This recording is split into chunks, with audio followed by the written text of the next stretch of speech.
What's happening, everybody? Welcome to the lab. I'm your host, Joshua Diaz. Good to see you. Good to be here. Happy Monday to you. The best thing about Mondays is Tuesday. But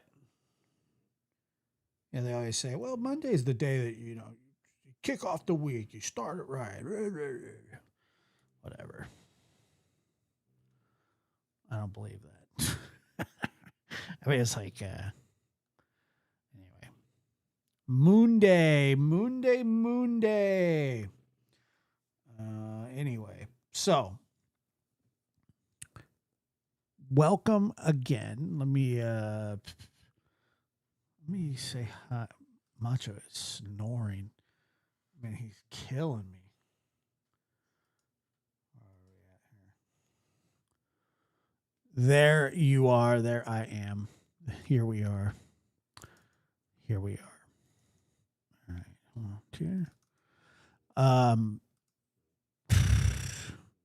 It was a long, treacherous day, but we did it. It is. It's always Mancho's fault. He's like snoring. Like, he's so loud. He gets really tired sometimes. They had a really rough day. We ripped up that carpet. And for some reason, they don't like change. Why? I couldn't tell you. Why is this not?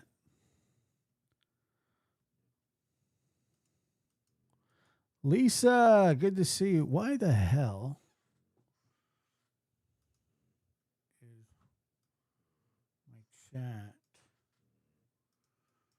Nah, I'm not really. I wouldn't say that I'm sore, but at least not yet. But I am tired. There's no question. He did have a hard day. They were in the way, but I don't know. Otis thought he was being very helpful. He wasn't, but he's very cute. And that's really all I can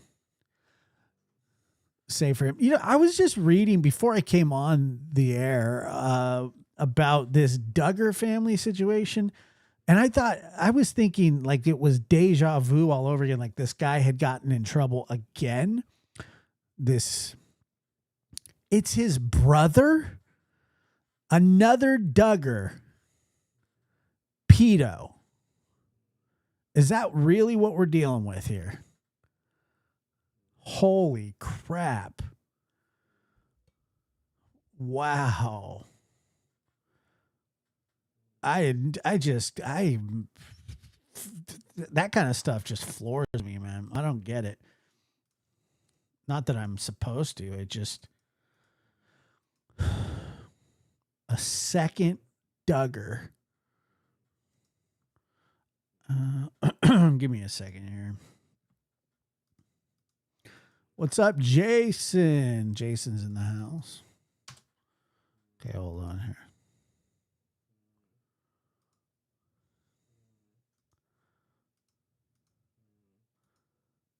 This is driving me absolutely bonkers. Hold on. Wonder if this will.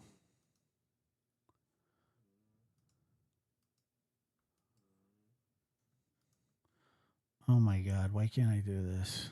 Please. Lord, don't fail me.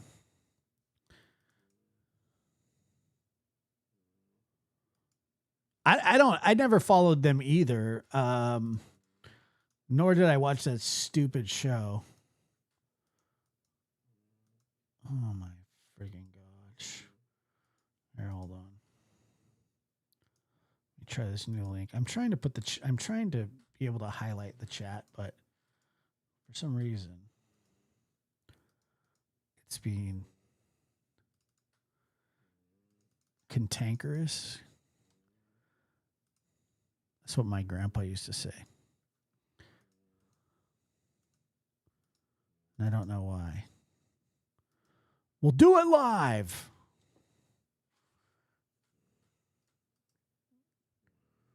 Great. Can't highlight any chats. Well, that was a bummer. Is cantankerous a big word? I didn't think it was like a huge word, but I thought it was like an older person word, which I guess I am elderly these days.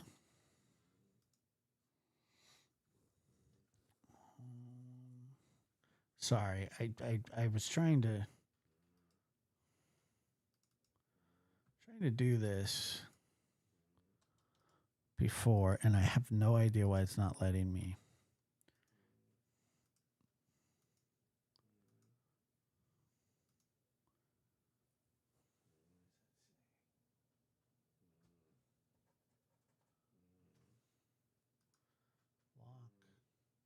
Is there more than one?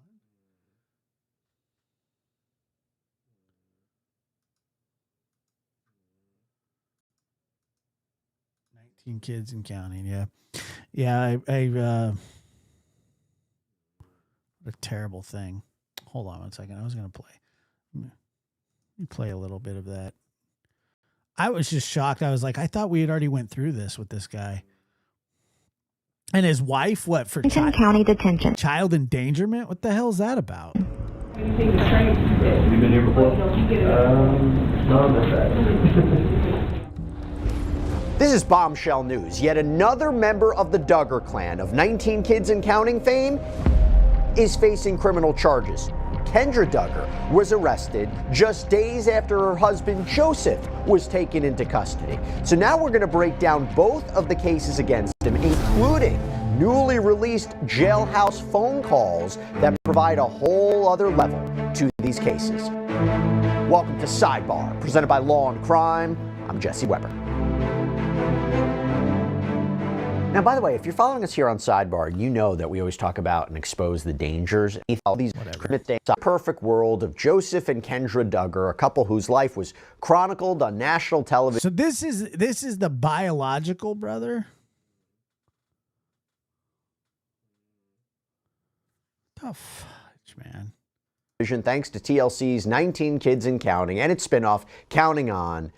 I gotta say, even though these are just allegations at this point, it looks like it's crumbling. Why do I say that? Joseph Duggar is one of the oldest boys that was born to parents Jim Bob and Michelle Duggar, who became famous for the huge number of children they had, 19 in total, with those children then getting married and having their own kids, expanding the family, expanding the clan.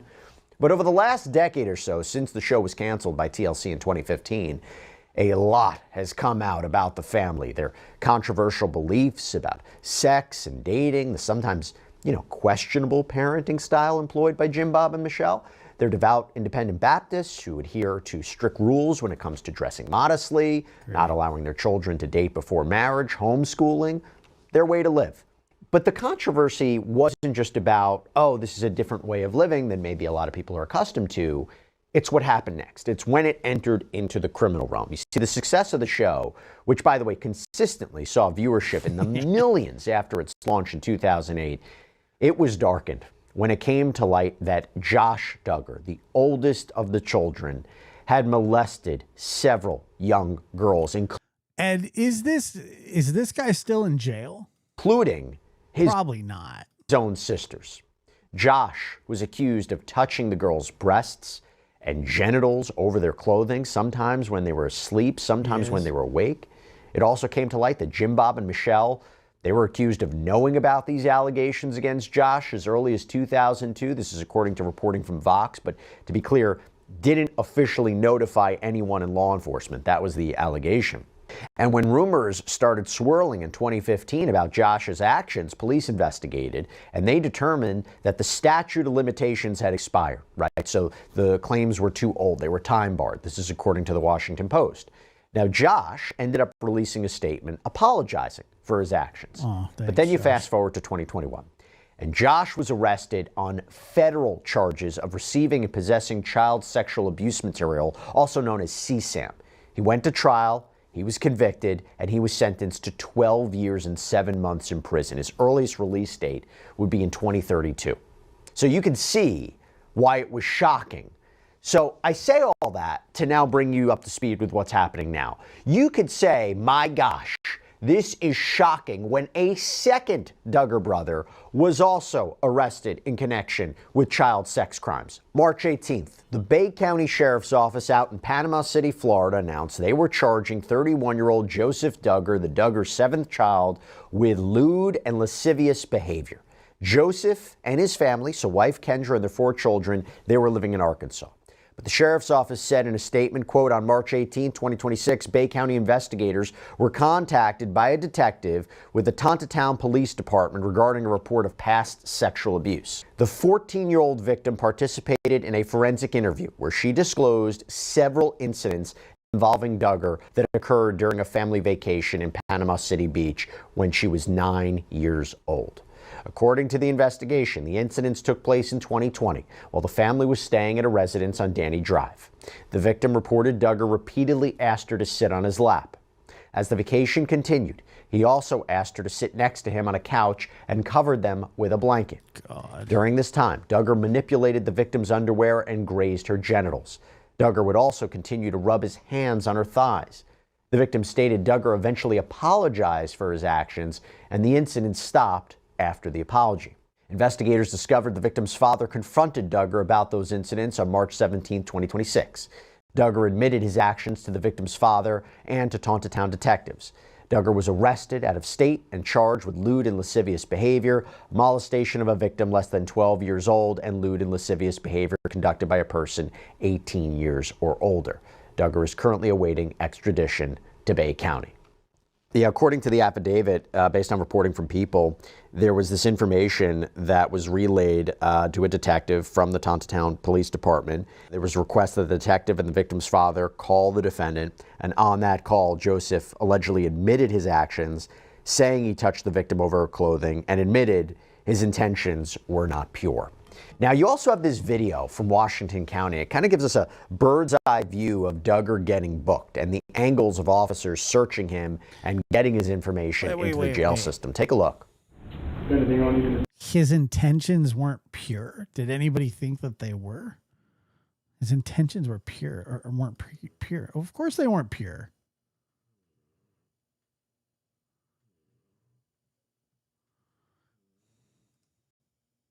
In your pocket?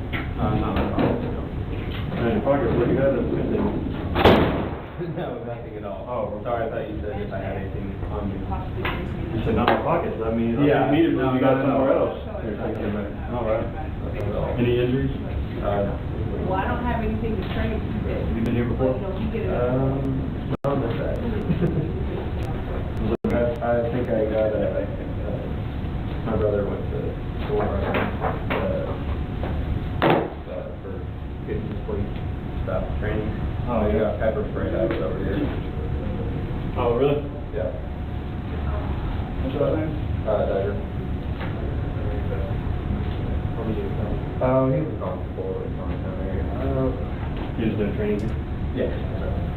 He did part-time with Tom County.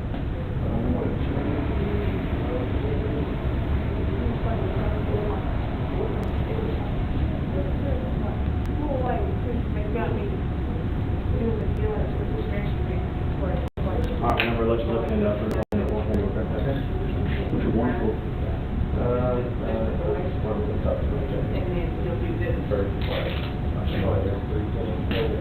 And that's fine, so you know if I need to put the baby clothes in. What's that? Just didn't know what kind of job it was. I'm not exactly sure. You don't have to tell me anything else? Yeah, just today. I'll go on that, okay? Yeah. I like different.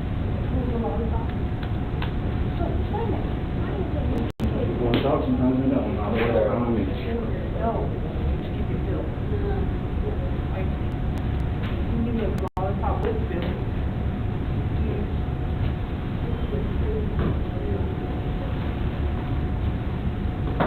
Alright, and behind your back, let's see on that big right there. Alright. Now, Joseph made his first court appearance via Zoom. He was wearing a jail jumpsuit. And according to the New York Times, Joseph waived his right to an extradition hearing, which clears the way for his transfer out to Florida. The sheriff told WJHG in Panama City that it could take 1 to 2 weeks for Joseph to be processed and brought across the country. And once he's in Florida, he's going to have a hearing to see if a judge is willing to grant him a bond. We'll see if that happens. I want to talk about that a little bit more. Bay County Sheriff Tommy Ford told outlet WJHG, "We work, unfortunately, way too many of these types of cases, and I don't care if he's got a TV show or who he is or what he's done. He's committed an illegal act, but he doesn't have and a he's going to be TV held show. accountable for that." There is Back in Arkansas, though, 5 News obtained part of a phone call that Joseph made from the Washington County jail. There Wait, is let's no take a listen TV to show, this. though. Hi there. This is Joe Duggar here. Yeah. Hey, I'm over here at the Washington County Yeah. County Jail. I don't know if my dad So mentioned it to you or disgusting. not. So weird, dude. Yeah. I didn't know if we need to talk sometime about things or how the process works here on this side, or if you know anything more than I do.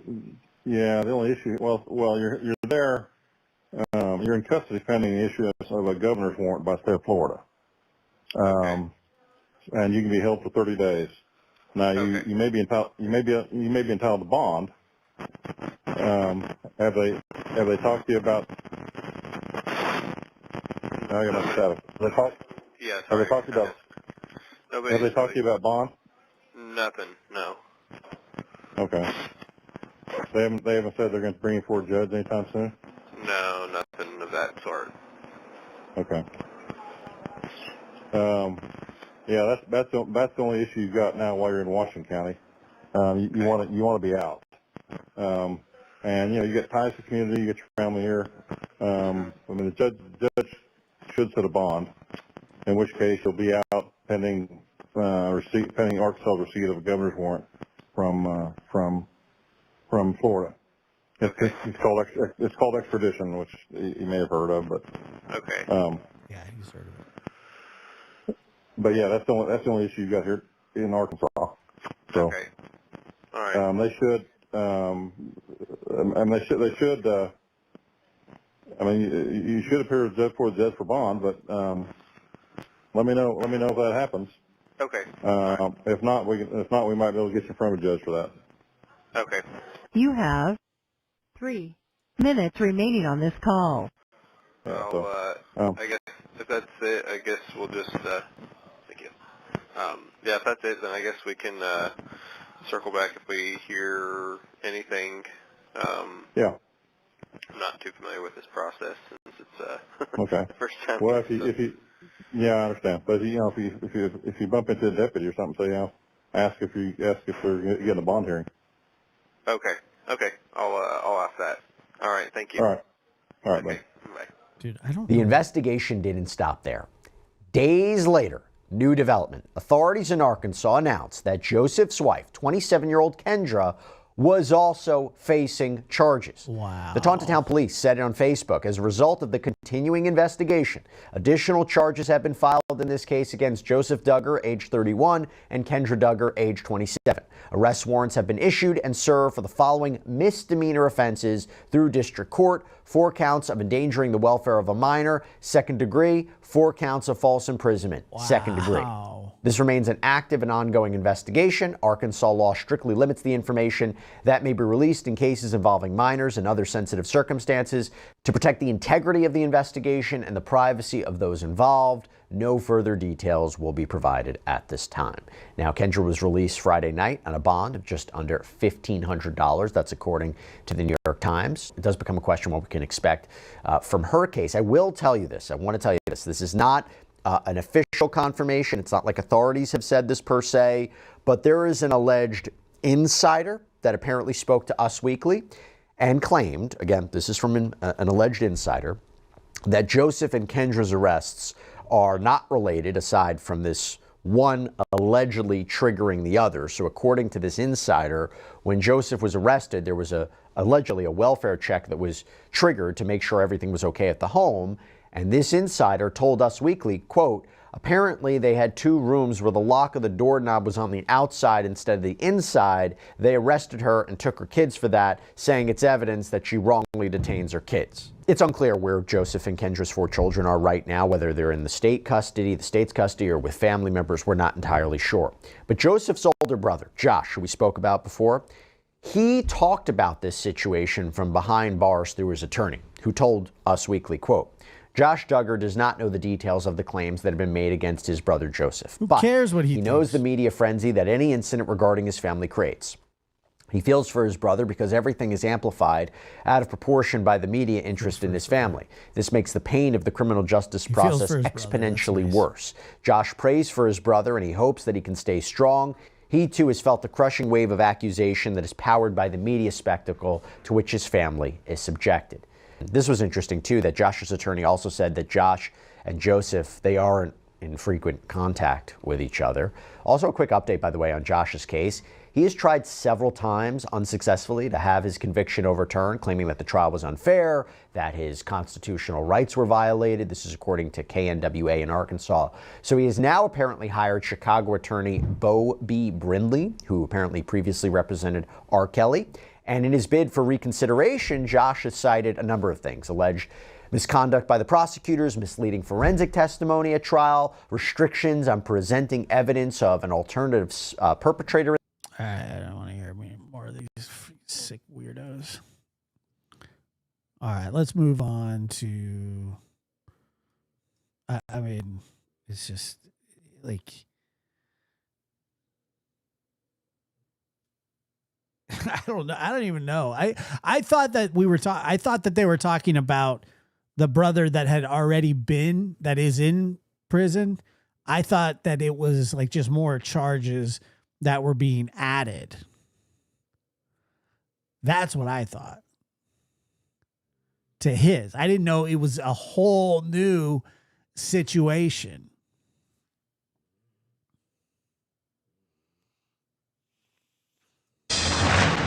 It is day 51 of Nancy Guthrie's mysterious disappearance. Today, an urgent plea from her family asking Tucson residents to come forward with any new clues that could help solve the case. Today's show host Savannah Guthrie and her brother and sister say the Tucson community could hold the key to solving their mother's disappearance, perhaps providing the break in the case that authorities have so far failed to find. In a statement, Guthrie's family. Yeah, I mean, those are the kind of people that give Christianity a bad name. Like, what do they say, that they're like Baptists or something? It gives Christians a bad name. It really, really does. Family said someone knows something. They're asking Tucson residents to search their memories around the key timelines of January 31st. And what's going on with this? The January 11th thing? when Guthrie was last seen, as well as the early morning hours of February 1st, when authorities believe Nancy was taken from her home. Also, the late evening of January 11th, which authorities, for whatever reason, have really focused on. That date, January 11th, was 20 days before Nancy disappeared, and until now, there's been no explanation as to why it may be significant. But it now appears that there are reports that January 11th may have been linked at one point to the surveillance video of the masked man that was recovered from that Nest camera at Guthrie's home. For more on that, let's go live to Brian Enton, who's been on this case from the very start. Brian, what from the Nest camera would make authorities hone in on January 11th? Hi, Jason. Yeah, and also Thursday. We're scheduled for Thursday, Jason. It's up, so yeah, we're scheduled.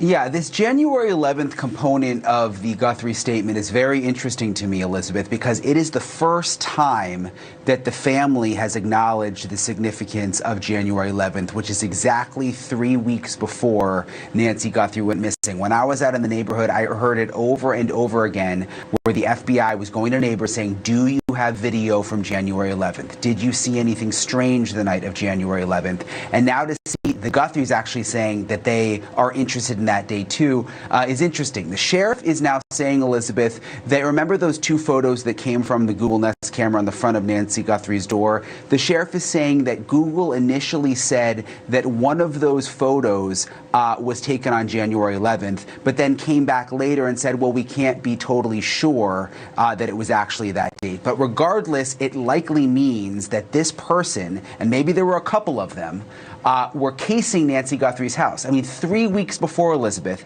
outside the house, looking around the house, clearly shows us that this was likely planned, Elizabeth. It's astonishing to believe and to remember it's been 51 days now that she disappeared. That poor family. All right, Brian, thank you. All right. You son of a bitch. Excuse me. Let's listen to Enton because Enton has another this is why the sheriff doesn't like Enton, is because Enton has another guy on that's probably going to blast. I haven't seen it, but it sounds like it says sheriff's former boss has concerns with the Nancy Guthrie investigation. Well, yeah, everybody's got concerns about it, don't they? It's kind of concerning. Or at least it seems to be.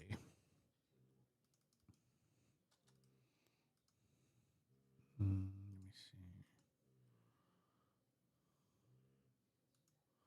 I don't know why I can't highlight chat. It's driving me nuts.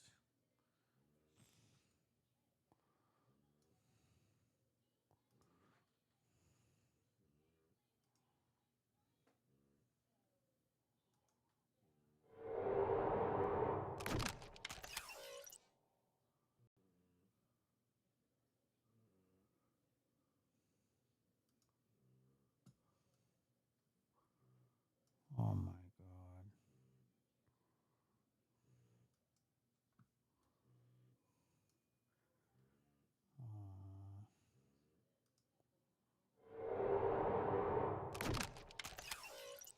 Stupid piece of crap. Hey guys, thanks so much for checking out my show. I really, really appreciate it. Please click to subscribe. I really, really appreciate Damn, Brian with the leather seats. all of the support and you guys following me and supporting my channel. Today is day 51. A number of arguments. I'll review. I'm doing an after dark tomorrow. I'll reveal it on there. I'll go over the whole thing. It was a whole deal.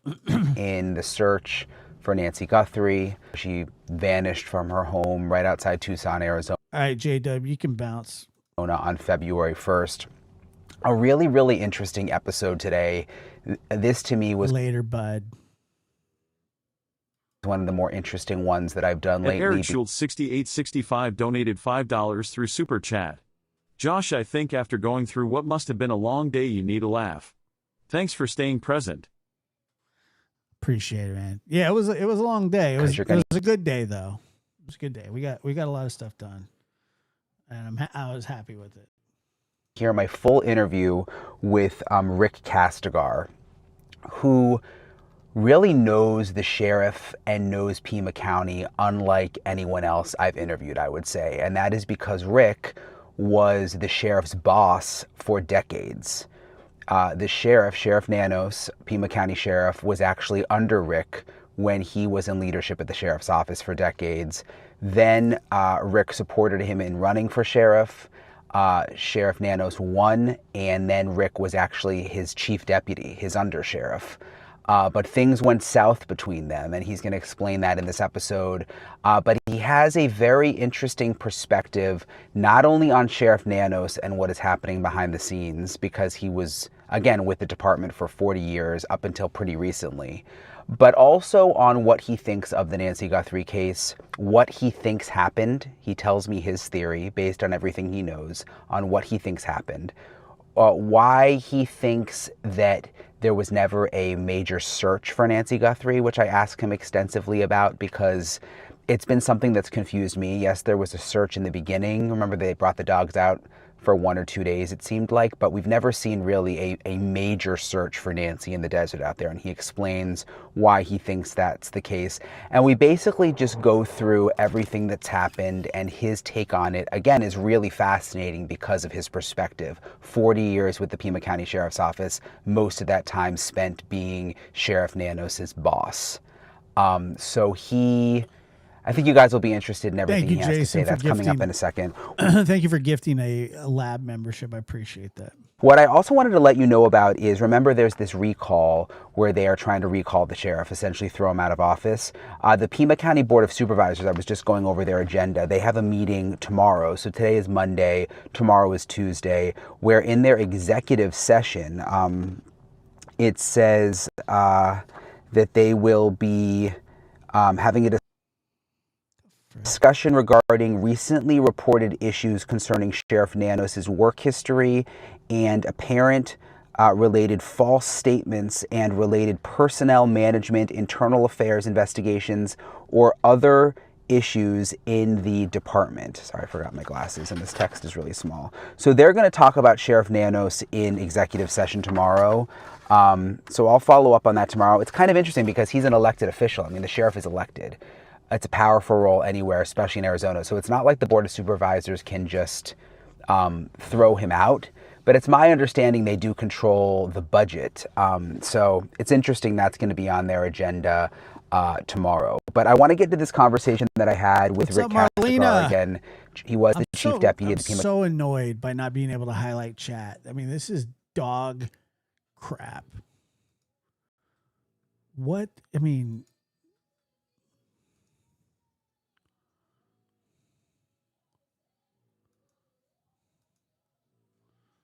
Hold on. I'm going to try it one more time.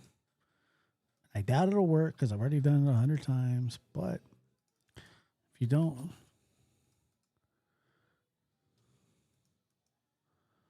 Son of a bitch.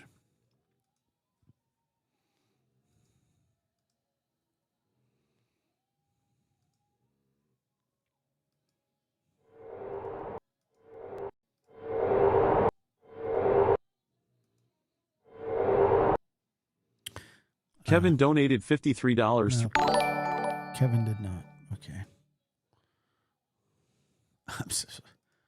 I can't highlight any chats. Yeah.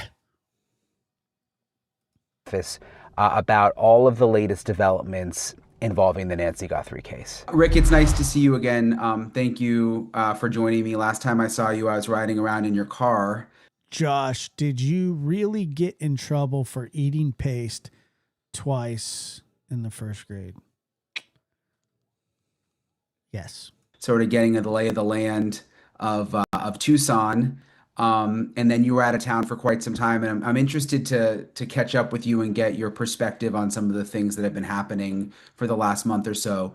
The first thing I wanted to ask you, Rick, is I was actually up last night kind of thinking about this. Why do you think we never really saw anyone searching for Nancy? I mean, there were initially I remember they called in Bortak, like I think it was like day 1 or 2, very briefly, but there was never a big grid search. There was never like a coordinated search. Well, I think that's a valid point, and one of the concerns that a lot of people have had related to the way this operation has been handled. And I think your viewers and you know full well I have some serious concerns. By the way, thanks for having me back. I appreciate the fact that you want to talk to me. And as you well know, I've been retired from the organization for a couple of years now, but I did serve there over 46 years, and I know the players intimately. That said, you're talking about a grid search. Initially, the case was handled as though this was an elderly woman who walked away from her home. That was the initial response for the first perhaps 18, 24 hours or so. And that did involve a search. There were search and rescue uh, components on the ground, some on foot, some on horseback, and of course the helicopter. That didn't really find anything, but as soon as I mean, the only kind of searching I remember was them like poking around in manholes.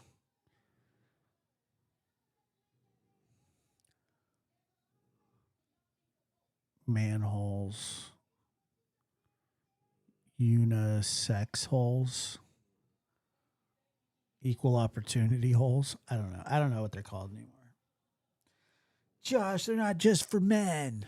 as the sheriff's department saw the initial evidence, and now we have the luxury 7 weeks out to understand what that is, it became very clear, at least to me, that this was a very sophisticated abduction. And when I use that word sophisticated, I don't use it lightly because Septic the tanks. preparation that took place of the individual or individuals that committed this crime is evident in the video that we've seen. It's evident in the scene itself. And even the sheriff has concluded this was an abduction. That's not rocket science, but it's scary because we don't know what the intent was initially. I have some guesses, and Yeah, the walking away thing still. Did they not see blood on the front porch? Did they not see the blood on the front porch? there were, And walking away, somebody who can't walk 50 yards. Remember that. That's been said, I don't know how many eons of times that she couldn't walk 50 yards. It wasn't 50 feet. I remember specifically 50 yards, which is half a football field, which isn't exactly that far, but getting back to the grid idea, the grid search itself, one of the things they want to do is look very carefully from the point of origin, which would have been her home, and perhaps any evidence that led 360 degrees around her home, footprints, articles of clothing, things she might have been carrying. Of course, then the next step would be, well, where would she logically go? Has she done this before? But as we became well aware, she had the mental faculties and sharpness of a much, much younger person. Her family told investigators that up front, and the need for a ground search was put on the back burner. That's the way I see it, spiraling forward. But even weeks later, or even now, and I think to Savannah's or the Guthrie family statement that just came out in the last 24 hours, and it's so sad, but they seem to be acknowledging that Nancy is probably not with us anymore. And I think most people have kind of sadly come to that reality. But why wouldn't you still do some kind of search? And maybe I'm wrong. Maybe you can tell me, you had so many years in law enforcement, but like, wouldn't you still do some kind of search to see if there's a grave, to see if there's a body somewhere? Or is it just too vast, the desert? Well, to do it now would be difficult at best because the weather, wind, there's been rain here in this part of the country during the 7 weeks she's been missing, and that obscures anything you might find. But of course, you ask about a grave, but what would be the motivation of an individual to abduct her from her home, and then take her somewhere, presumably with the intent to gain something, and we don't know what that is. A lot of us surmise it has to do with some financial gain. But what would be the purpose of burying her if she passed near the home? That doesn't make a lot of sense, and it's not a likely scenario. There's several others that you and I have explored that I've shared with you. I know that the sheriff's department has information they cannot reveal, and they will not, just to maintain the integrity of the case. But ground searches were conducted, several of them considerably later than one would have hoped, because they found gloves, plural. They found a glove that belonged to somebody working at a nearby restaurant. And that kind of doesn't make sense. Apparently, there's some association between other evidence and an Uber driver. I know that they've interviewed, you reported at one point the FBI SRT team went out and interacted with somebody who was an Uber driver. That didn't produce anything concrete. And they've taken steps to be as careful as possible. But as you've heard from me before, I don't think the right things were done initially. And I think the outcome, it may or may not have changed if certain things were done initially. Regardless, they're still pursuing this, albeit a much smaller investigative entity, but they're still pursuing this. So I don't understand what he's saying. So what he's saying here is that he thinks that there were things that were done wrong at first, doesn't share what those things are. Or at least I have yet to hear that. And that he's not sure that it would change the outcome. I mean,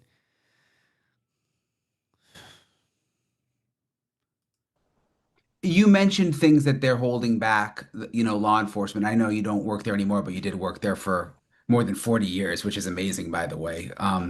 But do you think that there's a lot they're holding back? Because I've kind of struggled with that. Like, do you think there's things that they saw inside the house, like big, details that they are specifically not telling the public? Or do you think by this point that stuff would have gotten out? Well, I think a lot of it has gotten out, but you say big details, and that's kind of a subjective term, what big means. But the purpose of withholding information on a case is so that the investigators, when they do have a person in custody, and let me take the example of this Uber driver, the guy that the FBI went and talked to. They have information that only the bad guy would know, or perhaps the family. And that has to be withheld, because if at some future point we discover who committed this crime, there are ways to interrogate that person and try and deem specifics that only that person would know. Right. And then that adds credibility to that person's story. There are somebody in an interview with me one time called them clowns, and I think that's probably the perfect description. But there are individuals out there who purport to be the ones who did the crime, but they don't have the level of detail that law enforcement is withholding, and it can be easily disproved that somebody's come forward and said something and it's not valid. And that's really the reason, the critical reason. And then of course you've got. I always find that weird that there are people that try to take, which is different than a false confession, but there are people that try to take credit for crimes and then like they give the details wrong and nothing matches up. I always find people, it's so weird to me. If and when this ever went to a court, you have to be able to prove what information that person has and what you know. DNA is a classic, serious piece of evidence today. It didn't exist when I started out as a foot cop, but it does today. And that has expanded beyond just the actual DNA and somebody to compare it to. Appreciate you. It's now Cat gone Nelson. beyond familial relationships and DNA databanks that have close enough information to steer investigators toward some narrower scope. I believe that they have that. I believe they have some DNA that it can't be compared to an individual because they don't have the individual, or that individual had never been arrested for a serious enough crime for the DNA to be in the database. But they've got something that might tie into family level and draw investigators toward singling out who may have done this. So based on all your experience, and you mentioned, I mean, there are things that you don't know, there are things we don't know, but based on all your experience, what is your theory now? I mean, because I talked to you early on, is there one hypothesis you have based on the facts that we know? Here's a couple of things, and I'm going to take us, if you don't mind, Brian, through the chronology of what happened and what we know. One of the first critical things we saw was blood on the porch, and I think your team reported that. Secondarily, the FBI gets involved, thank goodness, and we see that there was a video camera that did record an incident, a suspicious or a individual who covered his identity walked up. If you watch that video carefully, you'll see him approach slowly and with his right shoulder toward the camera and his turning to his left with his head. That tells me he knew where the camera was. That tells me that perhaps this, and that's when I underscore the word sophistication, that this individual had that information in his mind when he walked. At prayer and Pills donated $25 through Super Chat. Thank you, Prayers and Pills. I appreciate that very much. I don't understand. I wish I could highlight that, but I can't. I don't understand the. I mean, did it look like to anybody else? Did it look like to you that he knew where the camera was?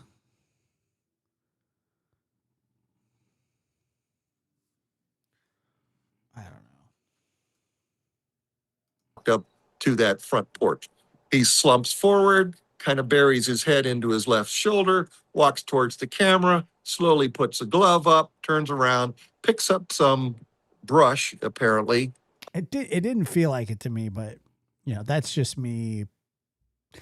Not that I would know. I don't know. I don't know. I just couldn't tell. And Jason says cases should become clear as the case evolves, not become more confusing. I feel the last week some weird things said have been contradicting. Yeah, I think so too. I don't know if the guy on the camera was a distraction, but it seems like he was there to get rid of the camera, like, or to make sure that it was covered, but it didn't look like he knew where it was. But don't you think, I thought that he would be more prepared to get rid of the camera, but it didn't seem like he was very prepared at all. In the porch in front, and then puts it in front of the camera again, covering it with his glove and this brush. That's preparatory work. Hey guys, you know, I was in Arizona for almost a month and a half. Found my factors made by of it. Customize Factor to get 50% off your first Factor box plus free Factor. In advance. Makes me want a rice cake so bad. Really seriously indicates knowledge in advance of him walking up to that porch. People have said, well, this could have been a random burglary attempt. People don't walk up to porches knowing where cameras are. They don't walk up to porches hiding their identity and taking the level of sophistication this guy took to cover himself up. He wore multiple pieces of, or multiple gloves on his hands. I think I can see that. There's some suggestion he had a jammer, a radio frequency jammer in his pocket as he walks up. That was highlighted at some point in the evidence. So my theory is as followed based on what I'm seeing. This was planned, and I believe it was planned not as a sole individual, but probably a couple of people. And she was abducted. Holly, thank you for becoming a Lab Rat Supreme member. That's very kind of you. She good to see you, by the way. probably struggled and was some way, somehow injured. Holly's an OG, like an OG of the channel. In that process, and she was taken away. Now, here we are 7 weeks out. What's happened? Sadly, I believe, and I think the family is likely coming to this conclusion themselves, she's likely passed as a result of lack of medical care. We know that she needed specific drugs and she needed medical care to keep her health. And I can't imagine that an abductor or abductors had that ability. If they did, and if this was planned out to the extent I believe it was, where would they take her? And there's some level of logic in my mind to go south, and I've mentioned this to you, Brian, before, into Mexico with the intent of having resources where they could hold her and then interacting with the family for ransom or whatever their gain was. Yeah, but they're not even searching in Mexico, are they? I haven't heard anything from the investigators, from the sheriff's department or the FBI, that anyone went to all the border checkpoints that are adjacent to this county. Holly asks, am I the only one who has a shred of faith that Nancy may be alive? I don't think that you're the only one, but I think that you're probably in the minority, to be honest with you. I hear from people all the time that actually think that she is alive, but I don't know. It's just so hard to imagine that. And we're talking 100 miles worth. They're not, a lot of it's desert. But what would prevent an individual who had planned this out to the level that I think he did from going into Mexico and harboring her someplace in Mexico where theoretically they could deal with her medical issues? I believe that she passed somehow, that she died somehow while that plan may have been attempted. And I believe that negated their opportunity to get what they wanted from the family. A lot of us think it's money, and that very well may be. You know, I know that the family has come up with over $1 million and put it out there that they would just like the return of Nancy. There's no specificity with, we want her alive. We just want her. And nobody has come forward and taken advantage of that, except for perhaps a clown or two. And we've seen that happen.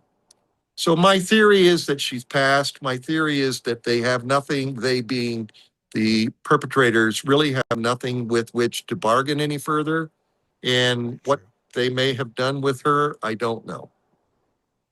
Savannah made clear, though, a couple times that they were willing to pay for her return, even not alive. It Right. sounded like, you know. But I guess if your theory is right, maybe these people are thinking it's too risky because now you're dealing with a murder, right?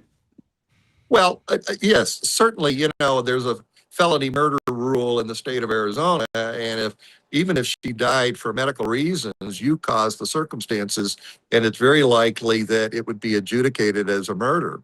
So, yeah, I mean, if they're as sophisticated as I think they are, or he is, that thought has to have crossed the bad guy's mind. What do I do now? This, you know, we don't have anything to negotiate with.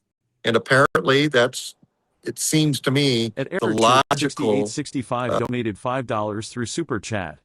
So my older brother related how you would hide in trunk in the 70s to get free movie at drive-in. You can drive into Mexico 2026. Yeah, that's true. Brian showed it without a passport. Conclusion of this. Will we discover? I don't know. That DNA is going to be critical. Right now, I know the sheriff's department has trimmed down the investigative team, and I think they're down to 15 or 20 individuals, perhaps with some help from other agencies and the FBI. There have been thousands of tips that were called in to both the FBI and the sheriff's department. And there's some conjecture out there that this is a cold case now. I don't believe that in the least. I think as long as there's any evidence that is yet to be determined, the case is active and alive. Yeah, I don't think it's a cold case because they're still working on the DNA, the genealogy part of it, I guess. Although it is worrisome that it's a little worrisome that I'm telling you, I truly feel like that's what they're banking on here. I really feel like that. And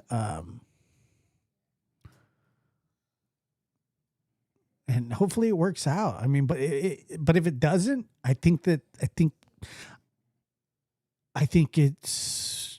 goes cold. I think it goes cold if this DNA doesn't work out, because I don't think that I don't think they're going to track these guys down, or this guy, or whoever it is, without something major like that.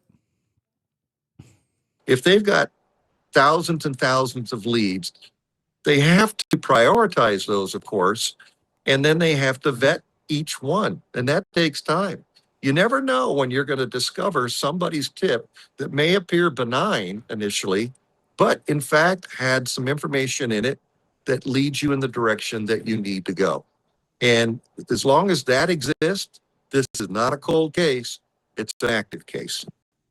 I thought it was interesting in Savannah's latest, or in the Guthrie family statement, they said something along the lines of, it's someone in Tucson who's going to help solve this. Right. And when I was on the ground for 42 days, the sense that I got from people that I met and sources was, the feeling was it's a local who's involved. Do you sense that? I mean, what are your thoughts? Well, I really haven't given that much consideration. And I feel kind of neutral on whether it's a local or perhaps somebody else who came in to purposefully attack the Guthrie family by way of Nancy. What steers me ever so slightly towards the fact that it may not been a local is a couple of things. The level of sophistication, as I've said several times, that began. The obvious signs by the investigative leads that they are looking at different perspectives of different time frames of different cameras. So this guy thinks that they're very sophisticated, whoever this is. And look, if they've been casing the house for some time, maybe they are more sophisticated than a lot of us are giving them credit for. Joshua, different subject. Can you read gang signs? No. You may recall there was a vehicle fleeing the location, but it wasn't exactly the night of the abduction that they looked at. So the investigators... Yeah, I mean, hold on. Freezing up a little. Yeah, I think that they are putting all their eggs in one basket, because I mean, I think that's all the eggs that they have. Not because they want to.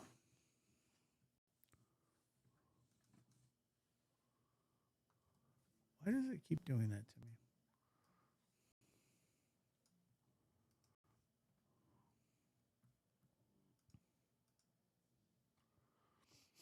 Have some information lending itself to other time frames other than the night of the abduction. What that tells me is that this was prepared. And again, that's another element that I believe underscores the fact that this was a sophisticated and purposeful act for a specific reason. And perhaps that reason has now gone away, perhaps by her death. But, and here we are, still hoping and wishing the best to the family. It's a difficult case. Yeah, you mentioned preparation. I mean, the January 11th date keeps coming up, and the Guthrie family actually put that date in their latest statement, which is the first time I've heard them on the record reference that date. But neighbors have been telling us for a long time that the FBI has specifically been asking them for video from January 11th. So it just goes Right. back to what you said about some kind of preparation. Well, you got to ask yourselves, where did the investigators get that date? How do they come to that? What tells them that?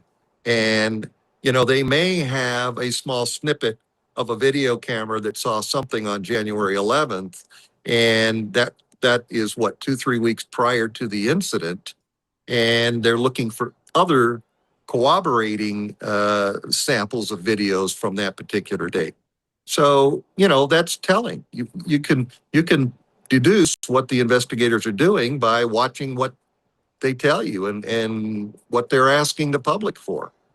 How many people do you think were involved? In the abduction, Yes. my opinion is minimally 2, but it's difficult to keep a conspiracy secret like this. And that's just my opinion. There could have been 3. And again, we've kind of explored my thoughts on this and my theory on this. I could be wrong, of course. This is conjecture on my part, and I know you understand that. Of course, yeah. But hopefully at some point we'll know what the real truth is and what happened and what the reasons for it were. Yeah, some people have said 4 or 5 people, but you made the point. I mean, with the $1 million reward, you would think that maybe someone would, if you got into those kinds of numbers, would want the money and could just blame it on the other people. You know what I mean? Yeah. Well, certainly, yeah, you know, one could rat out the other, as Right. we've heard in the movies. And that's very well could happen if you're dealing with 4, 5, 6 people. That makes the threat of it being um, disclosed and someone turning on another someone much greater. Are you surprised it's still not solved? Yeah, I am, honestly. I'm disheartened because I know that the longer this takes, the chances of her being alive become very, very slim. I am surprised because there was a lot of encouraging elements to the investigation, especially that ring camera, or excuse me, the whatever the. Yeah, when I saw the video, like everybody else, I saw it when everybody else saw it, of the guy on the porch guy, as he's being called now. I thought for sure that this case was going to get wrapped up. You have a video of at least one of the suspects, at least one of a video, a full body video.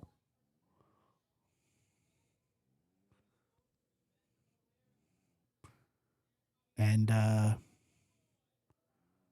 you know, that's a lot more evidence than a lot of cases ever get. And you have a video. Yeah, he was disguised, but still. I mean, you would be able to have some sort of profile. I don't know, facial recognition, eyes. I don't know what the FBI does or has. I have no idea. I'm just saying that I thought there would just be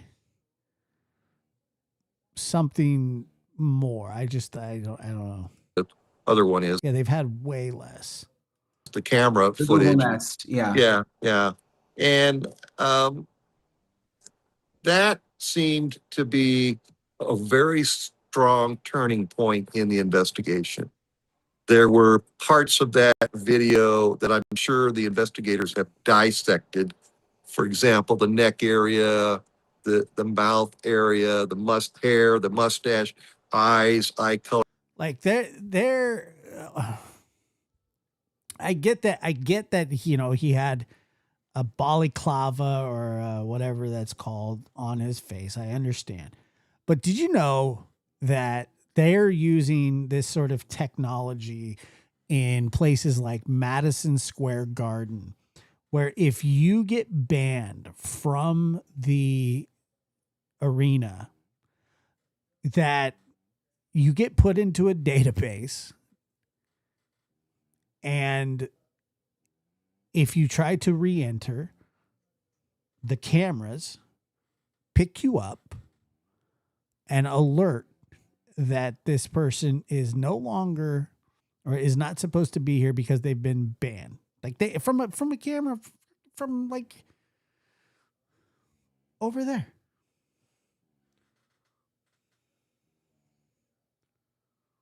Or all of that, they would be able to dissect it considerably and hopefully come up with some part of it that is specific to an individual. Today we use our phones and face IDs. Well, so does security at the airports. And so does security for other places across the world. And there's... I liked my story better. Specifics to each person's eye and mouth. Yeah, dude, that's what I'm saying. You can see the guy's friggin' eye. You can see his eye. You can see his eyes. They scan people's eyes. I don't know. Maybe I'm just reaching too far. I don't know what they can do. And creases and cracks and all kinds of different things. Dude, there was this guy that went on trial in... It was like the 80s. His name was John Demaniuk. He was accused of being Ivan the Terrible out of Treblinka, the Treblinka concentration camp in Poland. I think it was Poland. I think that's where it was. And they took a facial overlay of that fat face of his with his younger face, and we're able to deduce that it was the same person. Now, I know they don't have anybody to match it up against, but this is the 80s. This is the 80s. That now, through the computerized technology that we're using, can help narrow things down. But you may have thousands and thousands of things or people that are close to those things. I'm sure they're looking at that. Smart investigators would be looking at that. How long have you known Sheriff Nanos? Oh, God, here we go. Well, his entire career. And back in 1984, when he began, I was probably a patrol sergeant, and we didn't interact. Later in his career, I got promoted, he got promoted, and of course, the leadership roles of the organization changed. And as I told you before, he worked for me the majority of his career. And so I know him. What I was told is he's a bully by many people who would come to me and personally relate, look, Rick, the guy... Here we go. Here we go. You know what that means, guys? Does anybody know what that means? You're going to have the haters, right? No question, Sheriff. Haters are going to hate. All right, let's hate. Hate. Works for you. He's patronizing you, but he's a bully to all of his subordinates. I didn't believe that. Oh. Until I went to work for him. Oh. That was like a little, I didn't believe that until dun dun dun. Haters are going to hate. Until he became the sheriff and I was his number two. And then I became strongly aware of the type of egocentric individual he is, how vindictive he is. And the faithful servant says, I'm available in case any women are available. Oh. Yeah, I'm sure they're busting down the doors, buddy.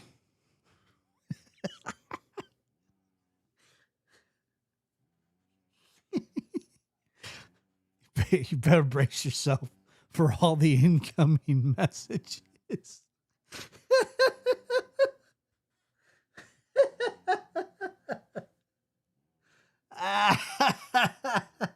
Sorry, I'm not making fun of you. How vain he is.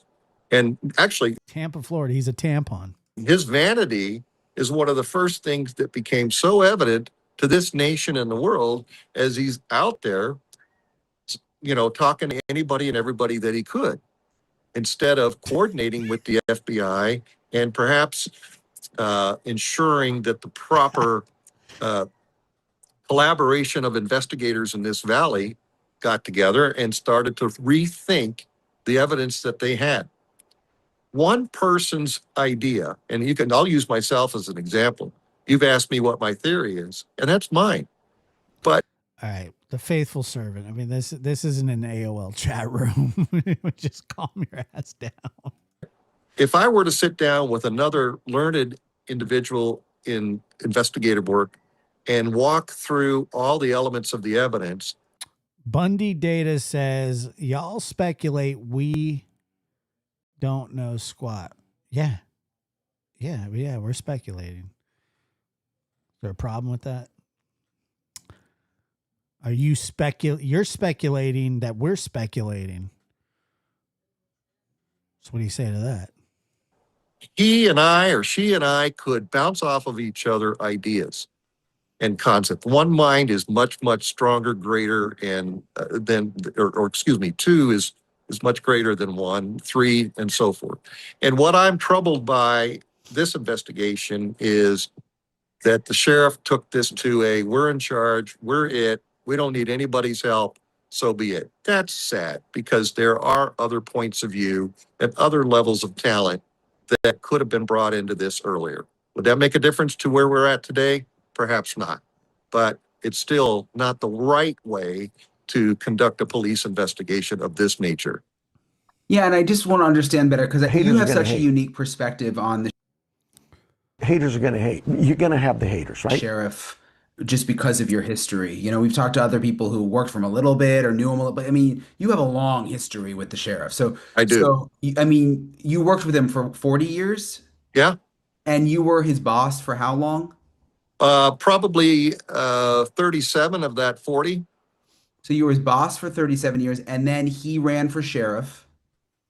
Well, here's what happened, and a lot of people don't know this. And I was reading a story today where Chris said the former sheriff wanted him to be the new sheriff.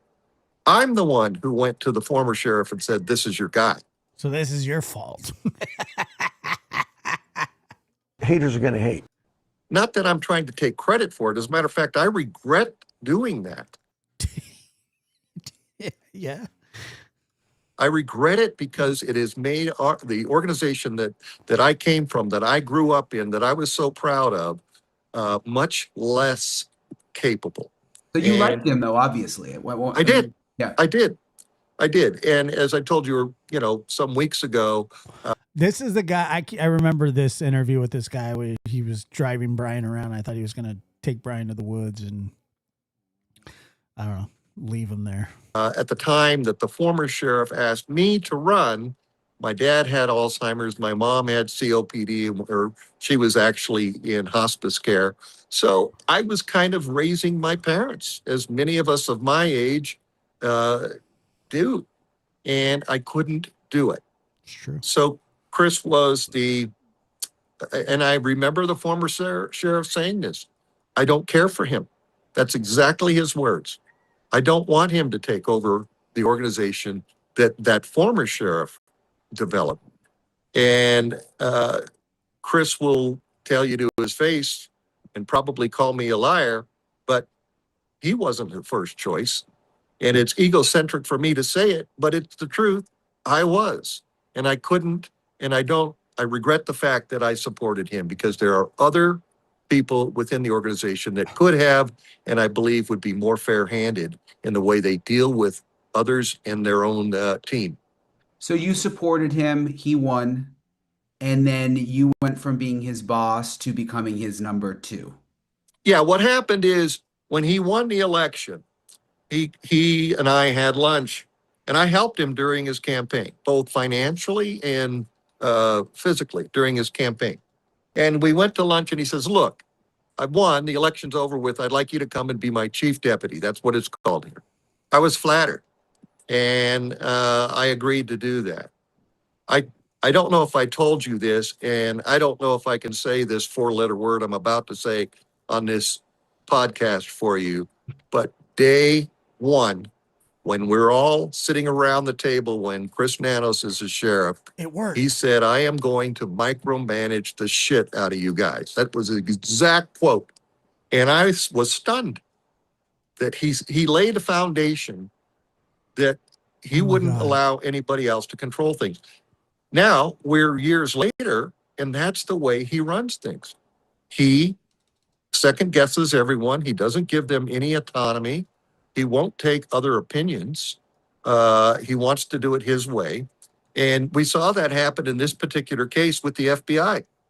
He's held a grudge, and I use the word, he has great disdain for them. It worked. And I finally got that's the just his chat on the style, screen. which is not Dubs right in the for chat. Dubs in the chat. Dubs in the chat. Haters are going to hate. this community. As you probably know, there's a recall effort afoot. There was some great, just in time for Nancy too. This is awesome. In Pima County. And that's a very difficult thing to. I've literally been working on it this whole time. I haven't heard shit that this guy said. I mean, I have kind of, but not really. Make happen, because there needs to be about 120,000 signatures just to get something like that on the ballot. And then it goes to the voters and they decide if they're going to keep him or not. Given the history and given the clarity of what's come to light as of late, especially with his past in El Paso. I'll tell you something, Brian. And I was asked, Janet, I went to check to see who was on Nancy, and there is no Mac attack. He must have got sidelined tonight, but I guess the fan favorite is there, the old silver fox. This not too long ago. Had his past been known in 1984, when he came to hire for the Pima County Sheriff's Department, he would have been disqualified based on his past in El Paso. 8 suspensions and disciplinary issues far beyond anybody that I know. It would not been survivable for him to be an employee. It was overlooked, or the resources weren't available to look into it. And was there something, because so he, just going back a little bit, he asked you to be his chief deputy. Yes. And I think you told me you guys were friends for a while. I mean, didn't you guys like go on vacation together, why we did. and all of that? Yes. This was when he worked for me. Okay. So what changed after you became his chief to where was there one thing that happened? I think the turning point, there was an incident, and I'll share it with you. I had a training request for $250 from some correction staff to do a video training interface. And I approved it. But the person who was coordinating that training, was one of the instructors, was a person that the sheriff did not like. He overruled me for $250. To the compromise of potential training for these corrections officers. It's ridiculous. That is holding a grudge to the point. That was the impetus for me really coming to the understanding that this sheriff was not a person that was reasonable, Thank you, Eric. that was objective in his approach. He does things based on his emotions, and he does things based on his ego. And that's not the right way to do it. We tell cops and police cars, if you interject your emotions in your dealing with an individual that you may write a ticket to or you may be arresting, you're failing. Don't do that. Be fair-minded. Be objective. It's hard not to, because you get PO'd when people do some things to you. So it's hard not to. But this guy does that. He dictates, he demands loyalty, and he makes decisions based on emotional aspects of himself. With the recall, I was listening to him on the radio talking about this, and he was like, "Look, this is from 40 years in terms of the El Paso situation. This is from 40 years ago. I was like their youngest cop ever. I was in my early 20s." I can't imagine. Like, so say the recall doesn't work, and then when's the next election there? 2028. Is that? So what is it? 2 more years. If they don't get enough for the recall and then like a special election, I can't imagine that he's going to run again. But I doubt that he will. I just don't think he would win, just kind of based on how he barely won the time before, and then all of this came out. He just doesn't seem popular, like, at all. Yeah, he just kind of shrugged it off in that way. Like, look, I can't remember every little thing from 40 plus years ago. I don't buy it. I don't buy. Kelt, are you? Excuse me. Are you a Tuscanonian or whatever it is, a Tuscanonian?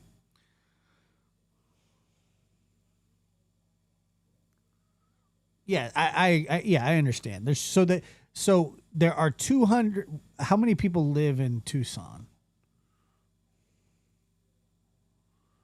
A Tuscanite, a Samsonite. What's the population of? Let's see, population of Tucson.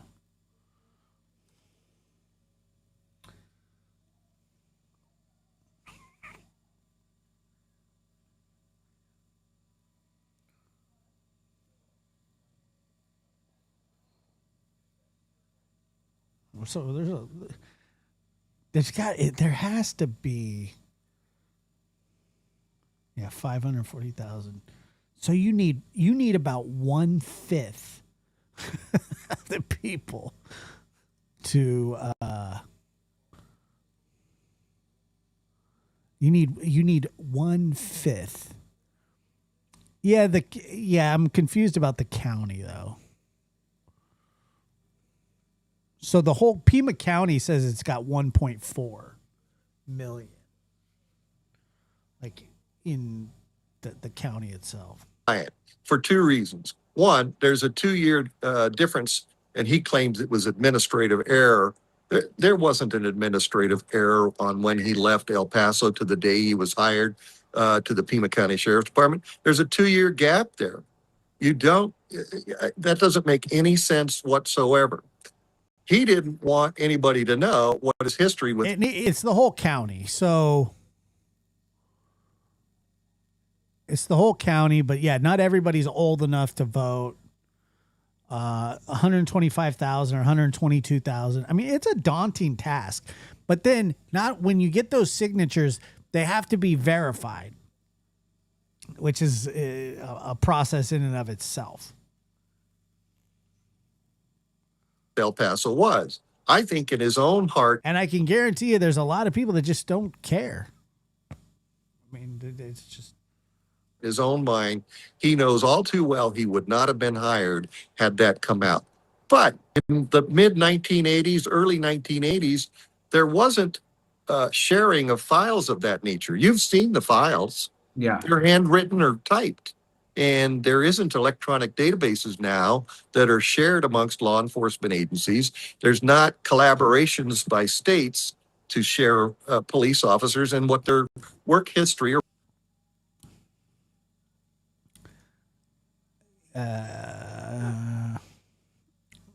Well, that is a ton. That is a ton of signatures. It really is. work ethic is like and their evaluation. I don't hear anybody saying Chris had good evaluations. All I hear is his apologies for the administrative error, which is bogus in my opinion. Why would in a civil case that's currently pending and he is being deposed, which is under oath, and I have to underscore under oath, you get caught lying, it's perjury. He told and the lawyers he'd never been suspended as a law enforcement officer. It was as open-ended as that, a law enforcement officer. And that's going to come back to bite him. He's going to lose that civil case because it involves the young lady who ran against him as a Republican and some of her supporters. But he'll lose that handily, in my opinion. And it's going to come back to haunt him on the perjury side of this. So I just don't buy it.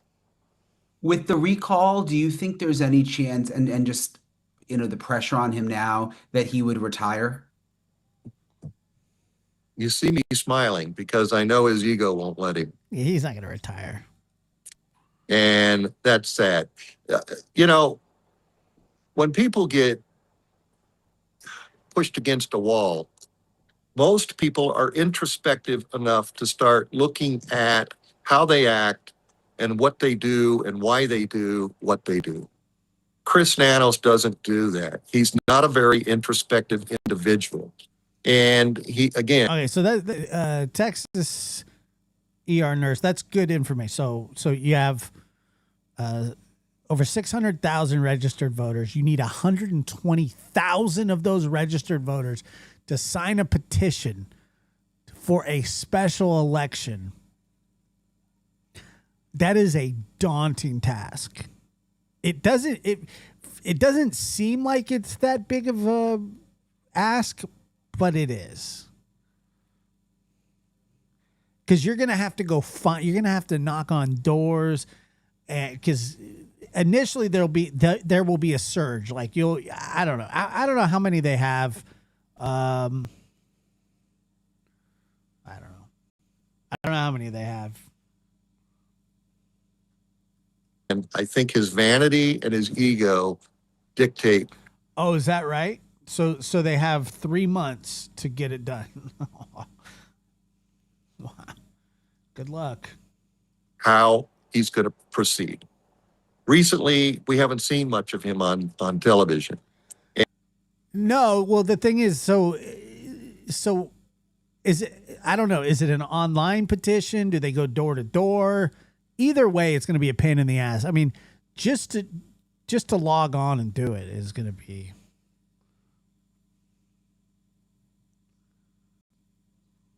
And somebody got to him and told him to knock it off, thankfully. And perhaps he's done that. But I don't think he'll give up the ship. I think he'll continue to fight it. And will it be successful? I believe this recall petition could very well be successful because the votes of this last election for him, he won by 495 votes. That's not very many where thousands, tens of thousands and thousands were cast votes. What do you think the Guthrie family is thinking? I wonder how many people voted in.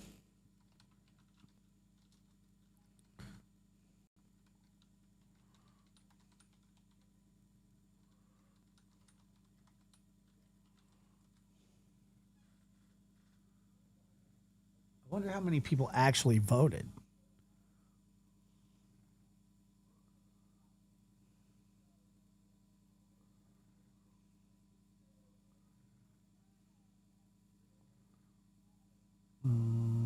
Yeah, I'll have to look that up. In terms of the sheriff, because obviously, I mean, you want to be supportive Did of 120,000 the agency people? that's Did 120,000 people even vote for sheriff?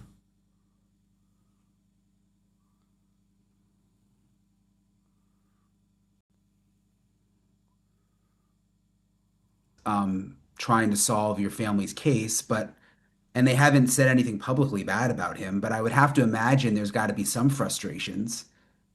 I would agree that there is likely some very serious frustrations, but they're not going to be public about it. And that's because they exercise discretion. Savannah's a very public person, and we all know and love her as one of the gems that have come from Tucson. And she has a national following and a national aura, and people respect her because she's a compassionate and caring individual. I told you before, I worked with her personally when she was a start out reporter here after law school in Tucson, Arizona. And she was always pleasant, always deferential in her interactions with law enforcement. But she was objective and fair about things. And you don't have that kind of personality and come out and say this sheriff is making mistakes because she's not qualified technically, and that's just not her personality style. Early on, you had even President Trump saying publicly, "We will assist in any way we can." You had the Border Patrol. Every time, why do you bring them up? Because all that does is just create divisiveness. Brian Enton, what a loser. Why would he say that? He doesn't know what he's talking about. Publicly saying, we searched a little with BORTAC, but we'll do more. You had the Cajun Navy coming in and saying, just tell us where to search. We'll bring all our people. I call him Little Brian. People in. I mean, if the sheriff really wanted to search, he could have had, Trump would have probably sent the military. He was really into the case for a while. I guess I'm still trying to understand why not? Yeah, he's got other things going on now. Little Brian. I said, oh, wow, he's little. He's a short guy. Doesn't have big hands like me. You gotta have big hands, big ego. Do that. I'll tell you what my opinion is. I believe some of the searches that began within a few days after the fact were reaction. President, he doesn't give a shit. I'm sorry. And were pressured by public opinion, and were, we forgot to do this, and we should do it now. Was it appropriate at that time? I guess at some point it needed to be done. Should it have been done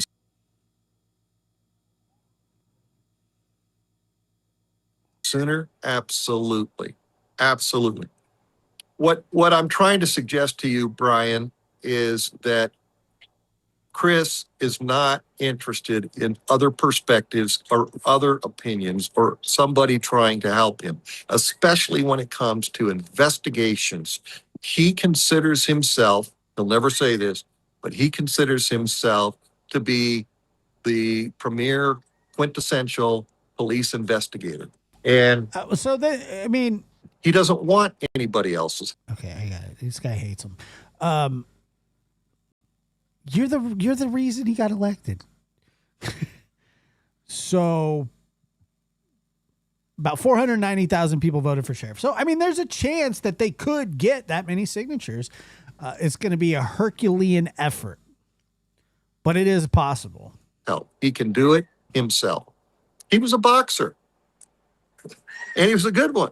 The hell's that got to do with anything? He was a boxer. So what? And, it takes a certain personality to be a boxer and both be pretty good in his weight class. So. He's a boxer. So what? I just don't see him, first of all, throwing in the towel and quitting. And I don't see him eliciting other help from other individuals. He just his ego won't let him do it. I really appreciate Rick for taking the time to talk with me. Again, I found his perspective especially interesting because he was in law enforcement in Pima County for 40 years with the sheriff's office, and because he was the sheriff's boss for most of that time. I was a boxer. I boxed. I wasn't like good or anything, but my uncle owned a boxing gym, and like 4 of my uncles were boxers, and they all made us box, and it sucked. And you heard him explain it. I mean, they were friends. So we'll see what happens tomorrow again at this Board of Supervisors meeting. And I'm trying to think if there's anything else new. The only other thing I wanted to update you guys on is, if you watched my episode from yesterday, obviously the Guthrie family released a new statement urging people to continue to be vigilant and search, and hoping that someone has some information that could lead to Nancy. But they specifically talked about January 11th, which I talked about in my episode yesterday. It's a date that's come up again and again. The FBI has been asking neighbors about January 11th. They've been asking for video from January 11th. It's the first time. All right, here we go. You guys ready? You guys ready for this? Here we go. At the Savannah Guthrie's mother, Nancy Guthrie, missing day 51. Tonight, one of her neighbors joins us to tell us his recollection of what went down. Yeah, I really don't know. I mean, just because Nanos gets recalled doesn't mean the case is going to get solved. Honestly, I mean, I saw somebody in the chat just a little while ago say that they solved a 10-year-old case, and it took them time, and I understand. I get it. Like, I've followed hundreds, if not thousands, of cases over the years. Probably more in the high hundreds, maybe low thousands.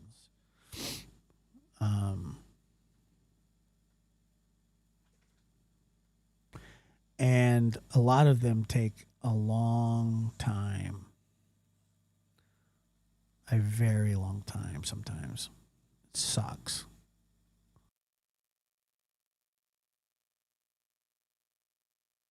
Savannah Guthrie's mother, Nancy Guthrie, missing day 51. Tonight, one of her neighbors joins us to tell us his recollection of what went down that night and of his recollection of Mrs. Guthrie herself.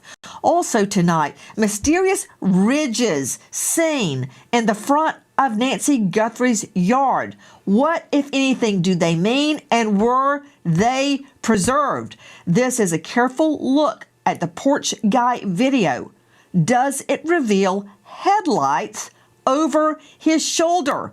And tonight, was a lockpick or a lockpick gun used to penetrate Nancy Guthrie's home? And can we analyze that and use?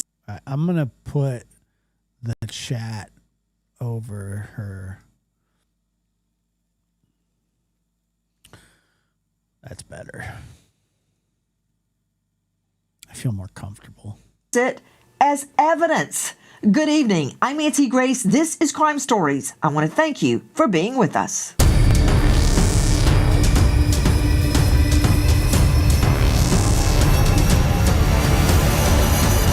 I don't think the twins would approve of her outfit. The feds are... Good night, Angeline. Now trying to question work crews. I didn't think he was on. We got Dave Mack in the house right away, right out the gate. Wait a minute. On a construction site. This is, never mind. It's an older one. Damn it. People just don't go in there and randomly dump stuff. They do have the thing broken up into grids. You have equipment that runs over the stuff to kind of pack it down, and that creates... Nancy, I'm available if you need me. Trust me, I'm wide open up here. We're out here orbiting in space, and if you need me, just give me a call. Thanks. Over and out. an absolute nightmare for investigators when they go out there to begin to search. I'm very anxious to get to the ridges that were seen in front of Nancy Guthrie's home. Can I just see that very quickly, please, control room? As well as what's revealed by a careful look at the porch guy. Lights, possibly headlights over his shoulder. But first, I want to go to a special guest joining us, a neighbor of Nancy Guthrie's. Yeah, you know, I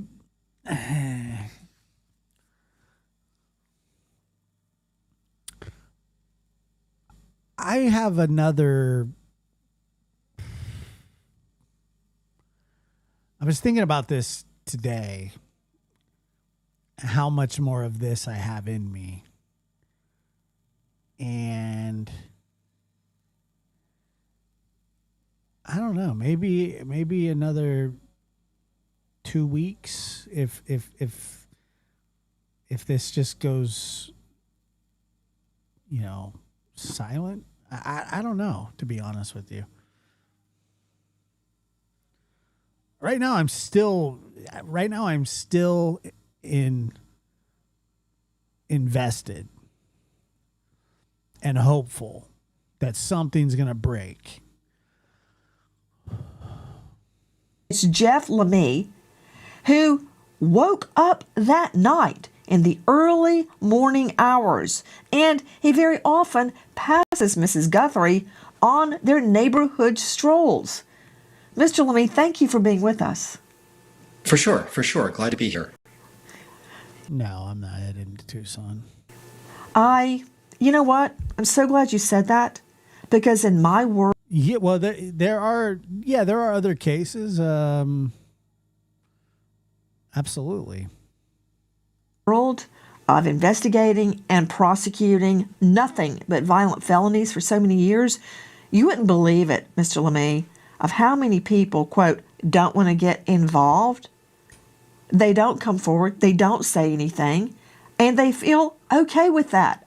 I will never understand it.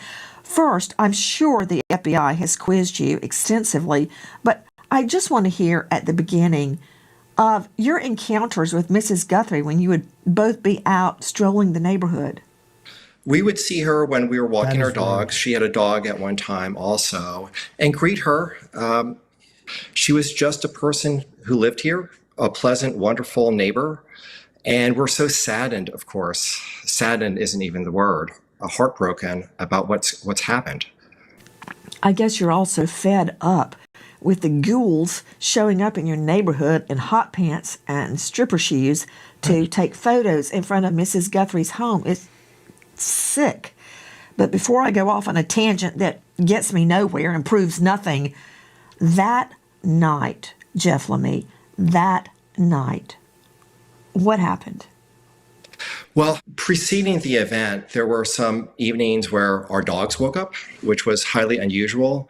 We don't know if there's a correlation. I know the FBI and the investigators have asked for cameras and camera footage. All the neighbors have shared camera footage and any recollection they have.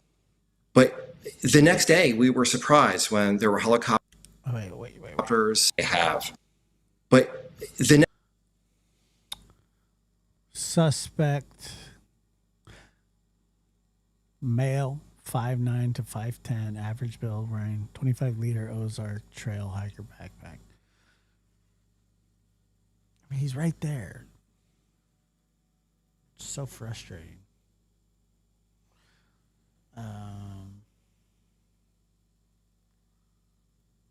Wolf Rider, I just am. I don't know why. It's just the case it's just caught my attention, and I don't know. I just hope. At Eric Schultz 6865 donated $5 through Super Chat. I guess when it comes to true crime stuff, I question everything I think I know. Next day, I mean, that's pretty standard, Eric. I got to tell you, I feel the same way. I just, I don't know. I just feel so terrible for her. I mean, I feel terrible for her family too, but like I try and sit there and think, like, what exactly did she witness? Who did you know? Who were these people that she encountered? What did they say to her? I couldn't imagine them being very, gentle with her. Obviously, she was bleeding at some point. We're surprised when there were helicopters above flying through the neighborhood, a large response of sheriff's department, a volunteer crew of community members who do rescue in the mountains of hikers. I mean, just like everybody, I just want to know what happened. That's it. I'm not trying to solve the case. I'm not trying to, I'm just telling you what I think about it, and that's it. Who came and scoured the neighborhood. And initially we were wondering what was going on. And then we found out it was our neighbor, which obviously is horrible. You stated that you live 4 homes down from Mrs. Guthrie. Is that correct? Yes. Okay. Now, your dogs often, as does mine, want to go out in the middle of the night to use the bathroom. That night, did your dog go out? Yeah, that was where actually I sort of, one of our dogs I have to rouse in the morning is a deep sleeper. There were some nights in question where the investigators have asked us about certain evenings and if we've seen anything unusual. And once again, it could be coincidence, it could be nothing. I'm not an investigator, I'm a layperson. But the dogs did rouse and I took them out. There's an image of me on camera. I heard nothing or saw nothing, but animals can be, especially dogs, can be hypersensitive, and we don't know if there's a correlation. We've shared it, and whether it helps with timeline or in any way, we hope it is of some value. What time was that, Jeff Lemay? Gosh, it was, I'm working from memory. It may have been a little bit past 1 a.m. Jeff Lemay, you really hit the nail on the head because after everything calms down at night and everything settles and the kitchen is clean, and we'll be sitting there, watching something on TV maybe, and our dog, Fat Boy, will go insane. And then we find out, like 2 minutes later. She has a dog named Fat Boy?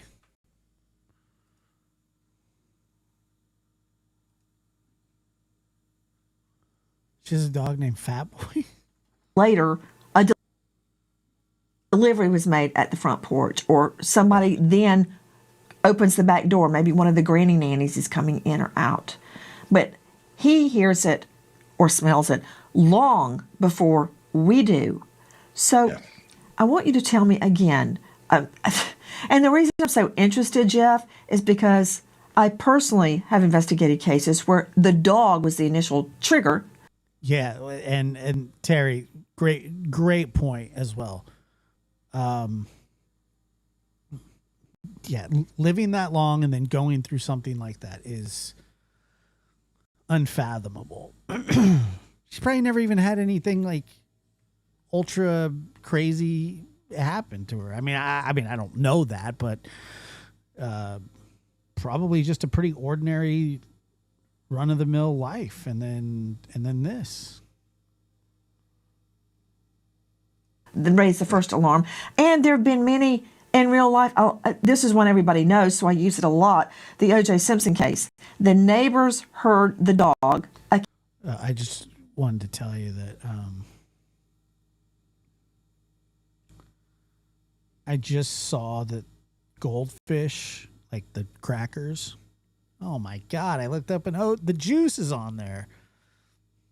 Yeah, he was completely innocent. He was only called for domestic violence. He was only called on 9 times for domestic violence before he finally killed her.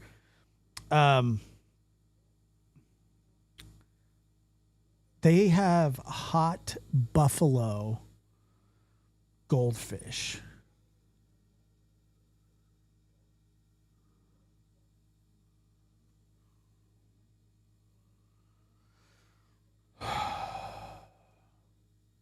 If you were watching last week, you saw sorry. Dog, Akita, issue a, as they say, plaintive wail that they had never heard the dog do before. And this was... That's true, too. I remember that poor dog, man. What was the motive on the interview room's last life? I don't think I caught that part of it, to be honest with you. What was it? Around the time Simpson was murdering Nicole and Ron. So the dog was the first alarm. Now, I'm very curious. Tell me exactly what happened. Sure. As I've mentioned, our dogs are usually sound sleepers. Full confession, when the dog woke me up to say, I've got to go outside, I was grudgingly accommodating and I do that too. Took the dog out to our little courtyard in the back of our house. And it was unusual, and it seldom happens. And we've gone back to the other dates that we've been asked about to see if there's a correlation. And as mentioned, shared this information. But animals, especially dogs, can be so sensitive and kind of work on a different realm with smell, hearing, etc. And we hope it's of some help. We don't know. Now, you said something was unusual. What was unusual? Oh, just waking me up at that hour. That would be, once again, that's what was atypical. It actually, it hasn't happened since. They are usually sound sleepers. Take them out before heading to bed and take them out first thing in the morning. So this was kind of unusual. I don't know if they've heard something, smelled something, sensed something in some way. So we've obviously provided that information, and I don't know if it's of help, but we hope it is.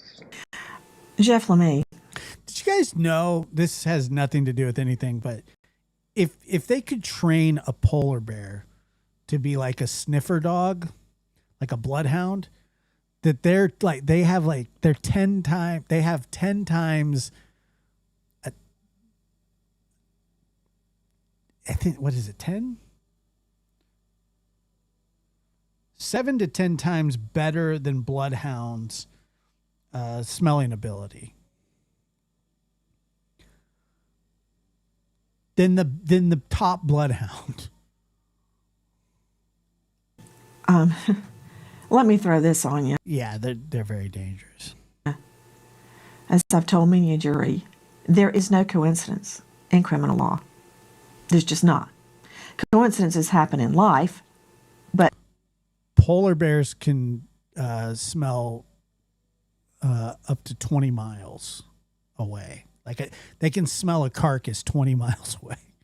In my experience, not in criminal cases, much less a kidnap or worse, a murder. So at first I didn't understand that this was unusual. I thought your dogs wanted to go out in the middle of the night all the time like mine does. I think I was projecting, which is never a good thing for a trial lawyer to do. So this is becoming more important in my mind because your dogs don't normally do that. I would like to also share with you that the best witness I ever put on the stand, and I practiced for 14 years as a Fed and a violent felony prosecutor, was a dog. Best witness I ever put on the stand. What? That said, now this is becoming more significant because your dogs don't normally get up in the middle of the night. I thought that they did because I was projecting. But that night, the night Mrs. Guthrie is kidnapped, your dogs get up and want to go outside. Is that correct? Yeah, and also some of the other evenings. This guy reminds me of somebody who would be like talking about how he's getting ready to run a marathon at a party. He'd be like, I'm getting ready to run a 8K, and we'd be like, no one gives a shit.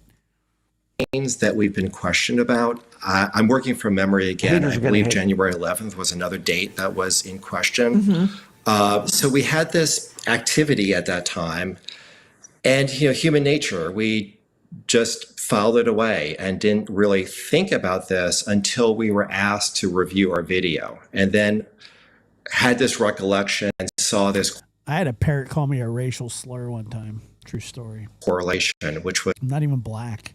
Very unusual. So, did you review your video, and what, if anything, did you see? Yeah, I once again not only reviewed it but provided it to the Sheriff's Department and FBI, and once again, every neighbor has done this. I mean, there's been a robust, wholehearted support from everyone in this community for this investigation, and have provided that data points. Once again, they can see perhaps, once again, I don't know. It could help with time frame if in fact it could. That would be a wonderful thing if it provides any value. If there was someone, Did you see anything in on the that video region. from Jan 11? Just the dogs waking us up. With the way our cameras are situated, and this has been, I think, a frustration, is everyone seems to have a ring or some sort of system. But with the size of the lots and where the cameras are situated, they capture your home and entrance points, but they do not capture much beyond that. There's heavy, dense brush here, cactus, palo verdes, etc. So part of the challenge has been, you can see beautiful views of our courtyard, front door, garage, etc., but not much beyond that.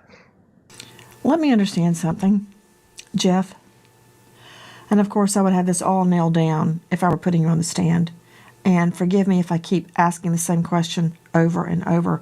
But on January 11, you see nothing out in the yard, as you've just explained, where your cameras are trained, but having Josh, have you ever done a show analyzing the evidence in the Simpson case? No, but we did a show on the witness box talking about the OJ case, and I almost consider myself an expert on that case. reviewed. I mean, I say that sort of facetiously, but I know an inordinate amount about that case. I watched the trial, the depositions, when he got sued. Those were the most telling. January 11th video at the request of the FBI. You realize that on January 11, No, it has the goldfish have enriched flour, so I will not be partaking. and January 31, both nights your dogs uncharacteristically wanted to go outside. Yes. And that was very atypical. Yes. When they went outside, you said they went to the back or the front? It's the rear of our home, where we have a courtyard that abuts our bedroom. Okay. Got it. Rear of home. Is there a cut? A shortcut? Sure. Do people walk it is, that way to get toward Nancy Guthrie's home? Or could they? It is fairly dense. We can see her home, the top of her home from the rear of our house. And it is, I'm just guesstimating, maybe 150 yards away. But it is very dense. Cactus, rock, dense brush. From my layperson's perspective, it would be a challenge. Unless someone had mapped it out ahead of time. There are what? Sure. Oh, and there's an abutting cul-de-sac towards the rear. There's a service road that connects to that. Actually, it's wonderful, the graphics you're putting up, where you can see how someone could walk perhaps through the service yard to a cul-de-sac, perhaps around and about. There's a service route behind your home that leads to a cul-de-sac that leads to Nancy's home. Is that what I'm understanding? Alongside her home, where you would have to physically cut through someone's property, but then could lead to a cul-de-sac. My understanding was years ago, school kids would use it as a kind of a way to grab the school bus, and they would cut through that area. That's my understanding. But once again, directly from our home to Nancy's house, it would be rough brush. Now, especially in the dark. So wait, I'm curious. You just said that guys that I'm actually haven't given up on Cato Kalin, who was the housemate of O.J. Simpson when the murder happened.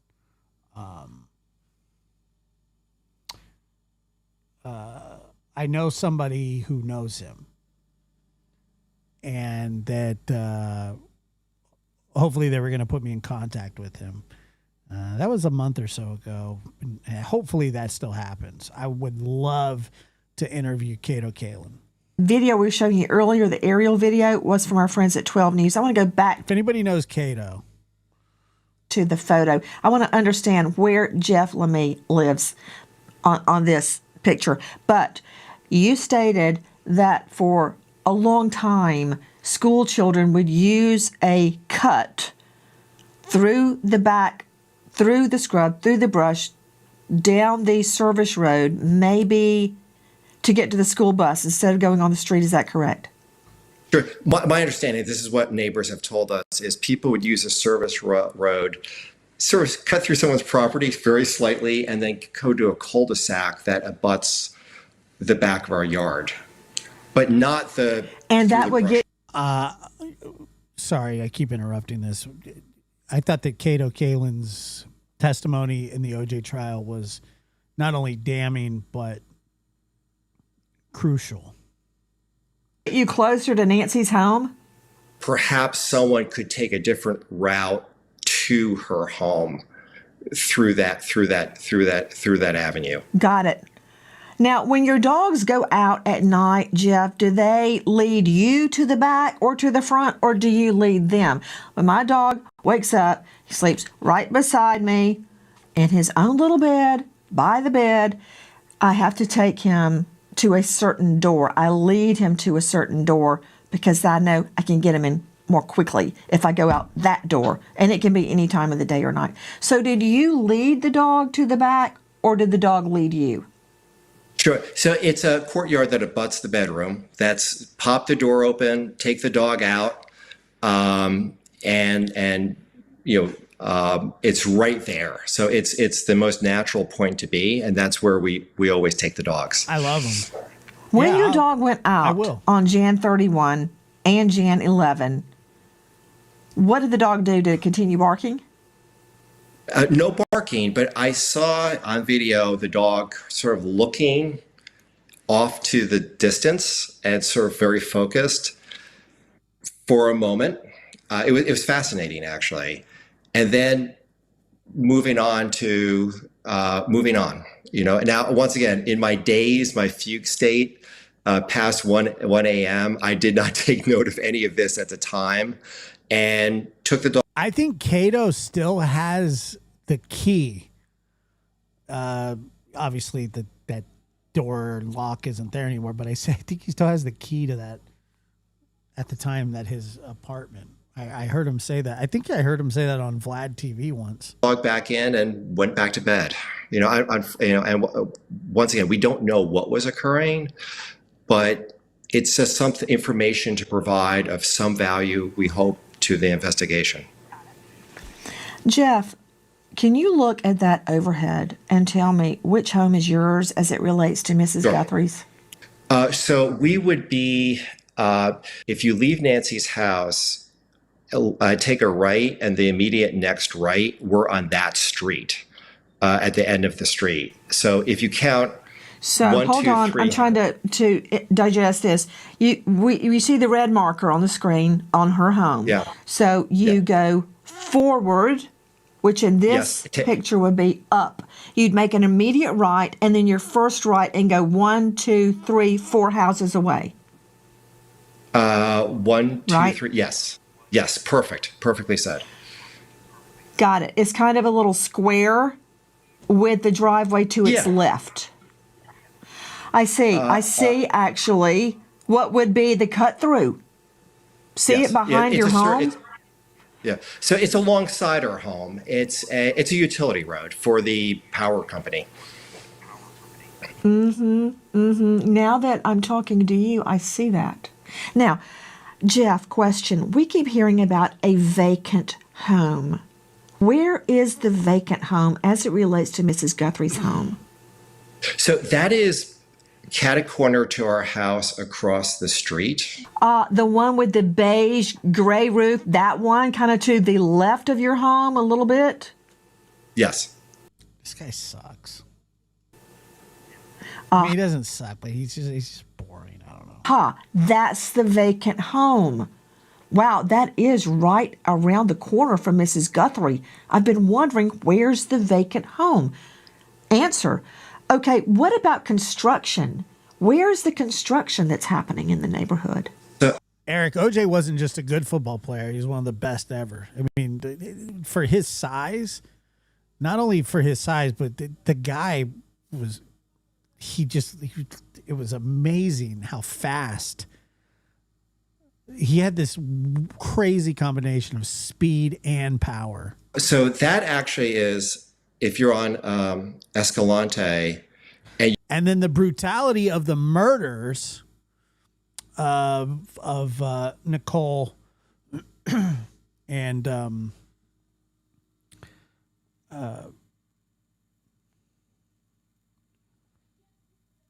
wait, what does that say? I watched the OJ trials as I got older. Of Goldman, the brutality, how deep her neck was cut, was it would take an incredibly strong human to do that. Like an incredibly strong human. You directly stare from Nancy's home up the street. That kind of there's a cul-de-sac above, if on this camera view above her street, you'll see a white roofed house at the very, very top of that cul-de-sac. That's where construction is occurring. Mr. LeMay, do you recall any power outage either on Jan 31 or Jan 11? You know, this is, once again, all this information has been provided to the authorities. 2 of our cameras were, quote unquote, offline during this time, which really surprised us. I can't say. Well, that's what I'm saying, Angela. And you know how hard that would be for just like a normal person to do. And the person that killed Nicole was obviously, to me and to most normal people, was OJ, but OJ was an incredibly enormous, strong human, even in retirement. You know, whether or not that was a coincidence that the cameras were out and offline. I mean, once again, that's for the investigators to determine. But they were. How did you learn, Jeff, that your cameras how did you learn that there were outages on 11 and 31? We learned that when we were reviewing the data with the investigators and saw this notation that there was an offline camera, 2 offline cameras. Jeff, who first came to your home asking for information? The feds? FBI walked our yard, and we actually had a conversation about the rear yard and walked the scrub, so to speak, to see how inhospitable it was, and they put an opportunity to assess that. But we've had multiple visits from both, but the initial visit was from the sheriff's department. I don't know. Zelensky's been there for a while. He's got stuff he needs to get back to. We might need a new mascot at some point. Right. Jeff, did you ever notice an individual that didn't live in your neighborhood the way another neighbor has? Or did you notice a vehicle parked in the area for an extended period of time? We did notice a vehicle. My wife shared that information, but it was a very dim recollection. The Saturday evening, early evening, when walking the dogs, we noticed a car parked on Escalante. We shared whatever data we had, but we all do this. It's human nature. You see something, but you want to be accurate in the details you provide. Yeah, it was his son. It was his son who bled OJ's blood all over the place. And really couldn't provide much else. It's just something that we noticed. Could you put the overhead up really quickly for me? Jeff, where on Escalante, which is Mrs. Guthrie's street, was the vehicle parked?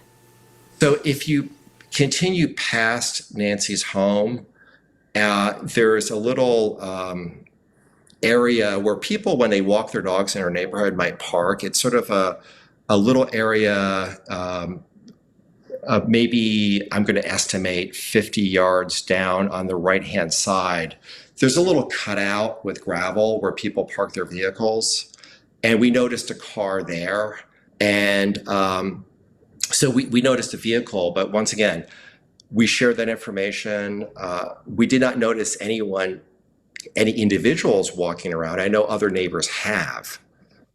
Are you and or your neighbors afraid? We're unsettled. Most of all, you've seen the yellow ribbons, the angels on the Palo Verde trees, the concern for someone who lives in our neighborhood who a horrible thing happened to, the concern for the family who are going through a horrific, heart-wrenching ordeal. Most of all, people are concerned about the neighbor, and it is unsettling that something like this occurred. Jeff Lemay, neighbor of Nancy Guthrie. I'm not sure about a lot of things in life. I'm actually sort of ambivalent about a lot. I can assure you that OJ's son did not kill Nicole. I can assure you with 100% accuracy that O.J. Simpson was the murderer of Nicole and Ron. Unequivocally, I would bet my life on it. The evidence was so overwhelming and so damning that he was the most guilty person of all time.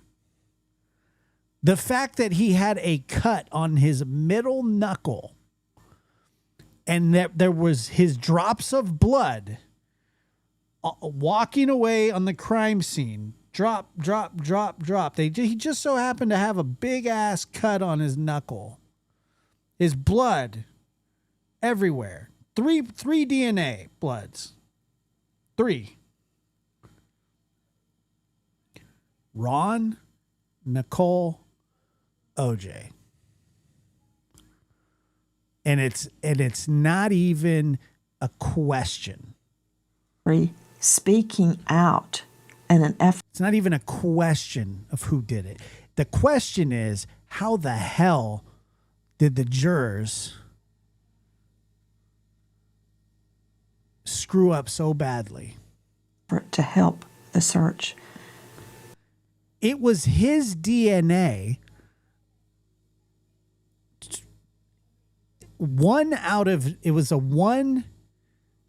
His DNA matched. You had to go and find 9 billion other people to find another match for his DNA that was found at the scene. 1 in 9 billion. There was only 6 billion or 7 billion people in the world at the time. So you would have to go to outer space and find a new colony of humans that shared the same exact DNA as us, the same sort of civilization. And you would need to work through another 2 billion of those people to find somebody that may have the same DNA. After you scoured the universe for a new civilization of humans. Thank you, Mr. Lemay. Good luck. Thank you.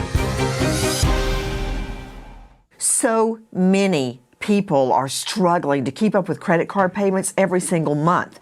American Financing can help you take advantage of the home equity you have built up. And then you can say goodbye to that never-ending credit card debt. Their customers are currently saving an average of $800 every month.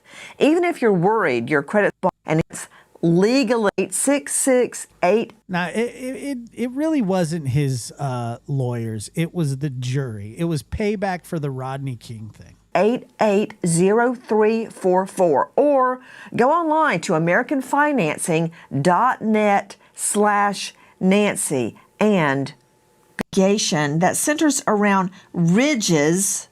Well, I don't care if you think it's the sun. It's full in front of Nancy Guthrie's home. This particular one is from Susie DeBay X. Straight out to Joseph Scott Morgan, professor forensics, Jacksonville State University, author of Blood Beneath My Feet on Amazon, and star of a hit series, podcast, Body Bags with Joseph Scott Morgan, but more importantly, death investigator with over 10,000 death scenes under his belt.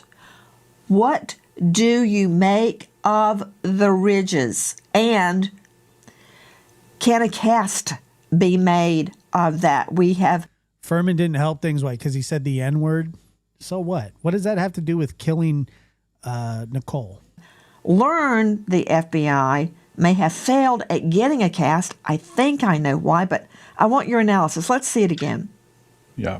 So as you're seeing these ridges, Nancy, you can see the composition out here is, to say the very least, is uneven. And also this rock aggregate that's there is going to create quite a problem if you want to do a cast. But one thing that we can draw from the so-called ridges is the idea of a wheelbase. Now, this is something that we use when we're trying to assess tire tracks on motor vehicles. Now, obviously, this is not a motor vehicle, but if you begin to... Did you know that OJ had incredibly bad arthritis in his hands? And he took anti-inflammatories for them. And 6 months before they had him put the gloves on, he stopped taking his medicine. That way the gloves would sort of not fit that well. He stopped taking his arthritis medicine, so his hands would swell up, so it would be a little harder for him to put those gloves on. To think about something, say for instance, like a wheelchair, all right? You've got two parallel lines that are running in one specific direction. As a matter of fact, you take a look at it, it stays quite linear. It doesn't curve. It doesn't stay off the center here. The idea with wheelbase, though, Nancy, is to try to assess what the distance is between the center mass of where the actual wheels are making contact in those ruts. Let's use the term ruts, and because that's a term that we would normally use. So with that information alone, you can take that and you can begin to assess what product out there would create these images or these ruts that are being left behind that can be imaged. Can you actually say that this originated from this particular item? Probably not, but it can at least put you in the ballpark. Now, I have to add this one comment here. Because of the level or lack thereof of security at the scene, we don't necessarily know what left these behind, or who is more accurate, who left these behind. Could it be a perpetrator that is removing Mrs. Guthrie from the home? Or could it actually be someone like, I don't know, a crime scene person that's dragging a kit behind them? And those ruts could actually match up with that.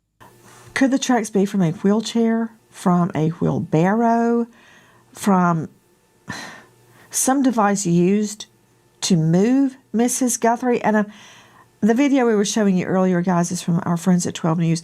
The reason I'm talking to you about this, Joe Scott, not that you're a wheelbarrow expert, but you are a blood expert. And we know the blood ends at a certain point, and those tracks pick up at that point. See where I'm going? It's the blood ends. Did she get put in a wheelchair? Very compelling. Yeah, it actually is. Here's something else that that you might want to consider too. Do you have matching sets, or do you have two sets of these ruts? All right. If so, do they? Look, I've heard it all, but Jason had nothing to do with it. I mean, are you telling me that that OJ's son killed Nicole and they decided to frame OJ by spewing his blood everywhere? And not just a vial of it, tons of it.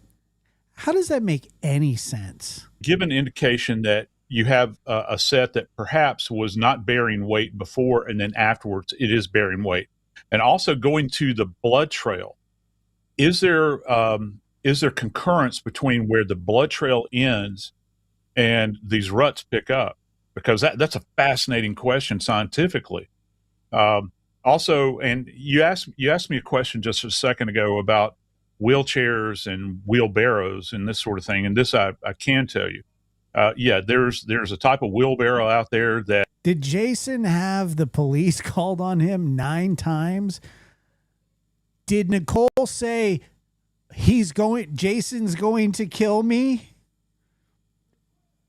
No, she said OJ's going to kill me and he's going to get away with it. It actually does have 2 wheels, but the width of those tires on this thing are rather robust. This is not what you're looking at. You're looking at something that's very, very narrow. And of course, just like when we think about furrows in the neck of somebody that has been asphyxiated, remember the smaller the gauge, the deeper the rut or the deeper the furrow. Here, the more narrow the rut, you're going to talk about something that has a very, very tight gauge on it that can actually go down into the surface. The idea here is to try to understand, was it bearing weight at that particular time? But part of this just seems rather cumbersome. Hey, Joe Scott, look at this again.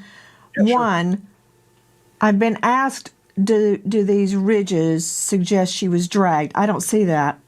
No. I see actual wheel marks. But Yeah. what about a wagon? Yeah, I suppose a wagon. But again, okay, this is what you would need to do. There are garden wagons out there that people utilize. I don't know what kind of utility it would have. And also, again, you would have to go back to the wheels or the tires on these things to see if they marry up with the width dimensions on the actual ruts themselves. Okay, Wow. so we've got two measurements Right. we're looking at here. We've got wheelbase, and then we've got the width of the rut itself, and then the depth. That's a third measurement. The depth of There's been a lot of photos regarding tracks. No, the son was 24. The son was 24, but he wasn't. I mean, he was never even implicated ever. From her home. This particular one is from Susie Dubé X. Susie Dubé X. And I really liked it when I saw it. Can I get a close up again? It was part of the blood video, because you're not going to get any cast, I don't think, out of gravel. Now see, this is where the blood starts, but when you look at this video as opposed to the still photos, you see how far along the blood went. I didn't ever hear, Joe Scott, about any blood being in that portion. It's gravel in cement, and you're not going to get a cast off that. No, not in that particular area. No, that's some kind of aggregate that has some kind of cement to it. So no, you're not going to pick up anything. Right. Now you can look But what at it and about see where if the there ridges are? And by the way, that video's from our friends at Fox News. Go ahead, dear. Yeah. So looking where these ruts are, Nancy, when you take a look at that, the composition. Honestly, the OJ case was the easiest case of all time to adjudicate, and they just totally ignored the DNA, which was the stupidest thing of all time.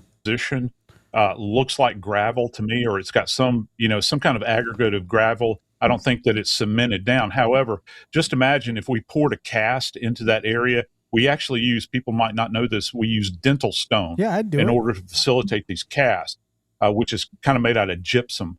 And so when you let that dry, guess what you're going to pull up? You're going to pull up a big mass of gravel at that point in time. It's nothing you can actually read. So then our info that the feds could not get a cast of the tire marks or any shoe marks in the gravel is correct? Yeah. So based upon this image that I'm seeing, Okay. and again, qualifier, these are not crime scene images. But when you take a look at that and you think about the composition of it, they would say there's no utility in it. There's not going to have any value. The best thing you can do is photograph. Hey Seth, what's up? Yeah, you're right about that. He got absolutely barbecued in the civil trial. It was bad. Also tonight, if you take a look at Porch Guy, not only does a careful look seem to reveal headlights over his shoulder, possibly from a vehicle. Now, take a look, and this is from Blue Star 812/X. Blue Star 812/X. In addition to possible headlights in the back. Also, innocent people run from the cops and sit in the back of a Bronco with their best friend driving it and with a gun to their head saying that they're going to end it. I want to talk to guest Dude knew he was cooked and they still pulled off a miracle. Terry Wynn Yates, a.k.a. Mr. Locksmith. Third generation master locksmith, over 25 years experience and expert in picking locks. I'm not going to ask too many questions about how you became an expert in picking locks. On YouTube, he is at 24-hour Mr. Locksmith. His website, MrLocksmith.com, MrProlock.com. Mr. Wynn Yates, thank you for being with us. Explain to me how a lockpick could be used, because we've heard so much. Did one perp come in through the back door while the other perp or a single perp came in through the front door? We've been told that the wrought iron screen door would be impenetrable. Let's take a look at that lock on Mrs. Guthrie's wrought iron door. Mr. Wynn Yates, can a lockpick break through this lock, and how? An amateur could open that lock in minutes, a professional in seconds. The top deadbolt and the bottom key and knob is what we train our locksmiths. That's the first locks they play with. They learn how to pick that. Within the hour, they're picking those locks. It's not a high security lock at all. Terry Wynn Yates, you're telling me, and by the way, this is video from Mr. Locksmith on YouTube. We're showing you how it's done. But could you explain it, Mr. Wynn Yates? To pick the lock, first of all, it has to be a lock that's not high security. So if it's a regular house lock, business lock, etc., you apply turning pressure. And then there's a couple of different methods of picking. One is raking. You sort of rake the pick in and out as you apply tension. The other method is what we call SPP, or single pin picking. And that's when you become more advanced and you can pick the lock one pin at a time. And there's 5 pins in the lock that you showed me the picture. There's 5 pins, and it's a pretty simple lock to pick. Let's see Mrs. Guthrie's lock again, please, control room. So, Terry Wynn Yates, you're telling me that even an amateur could break into this with a lockpick? Yeah, they don't have to break anything. There's several methods to open that lock. It's extremely easy to pick open. Extremely easy. And that's what we start our beginners with. And within the hour, they're picking that lock. And the bottom lock has... So all this business about this door being impenetrable is all BS, technical legal term, right? Totally. Oh. Terry Wynn Yates, what about a lockpick gun?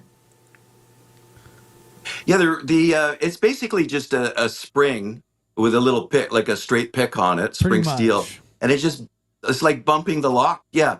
And when you put it in there, a couple clicks and apply tension, put in the pick gun.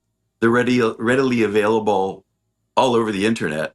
And you can pick the lock in seconds. It's just, and the other method, the pick gun's similar to what we call a bump key. So you told me earlier that a lockpick gun is kind of old school. It's not being used much anymore. Well, there's better methods, but it's very simple to teach people that. One reason you don't like it in certain methods is covert is it makes some noise. It goes bang, bang, bang, click, click, click. So it can make some noise. If you want to be quiet, use a regular lock pick or some of the more advanced methods to pick the lock. American homeowner. Did you know that also on the OJ thing, really quick, that it was the night of the daughter's recital, and they were, after it was over, they were all going to dinner, and Nicole told OJ that he wasn't welcome to come have dinner with them, and he was really pissed off about that. And then his girlfriend Paula broke up with him that evening as well. And then he thought that Nicole was seeing somebody else and went over to confront her about it. But yeah, his girlfriend Paula broke up with him that same night. She left a message on his message machine. The FBI has been warning about a type of real estate fraud called title theft. He denied ever getting the message, but the record showed that he actually did call in to get his messages, and one of the messages was that Paula was breaking up with him. Your equity, the target. With just a forged signature, your ownership can be transferred out of your name. And without protection in place, Iraq SPA nationwide security, leading a team of investigators around the world to find and extract missing people, former Marine Iraqi war vet. I'd like you to turn your attention, Brian, toward the... Yeah, he had seen her. He was peeking. He was spying through her window. And he saw her performing a sexual act on her boyfriend. Not that, it wasn't that long before the murder. And that's when he was threatening to kill her that night. What seems to be headlights behind the porch guy. Look at that. And also, control room, if you will pull up the video where a pointer is actually pointing to the lights. So, Brian Fitzgibbons, does this mean there is an accomplice? And that's from our friend Blue Star 812 on X. Yeah, I think, listen, does this piece of video mean that there's an accomplice?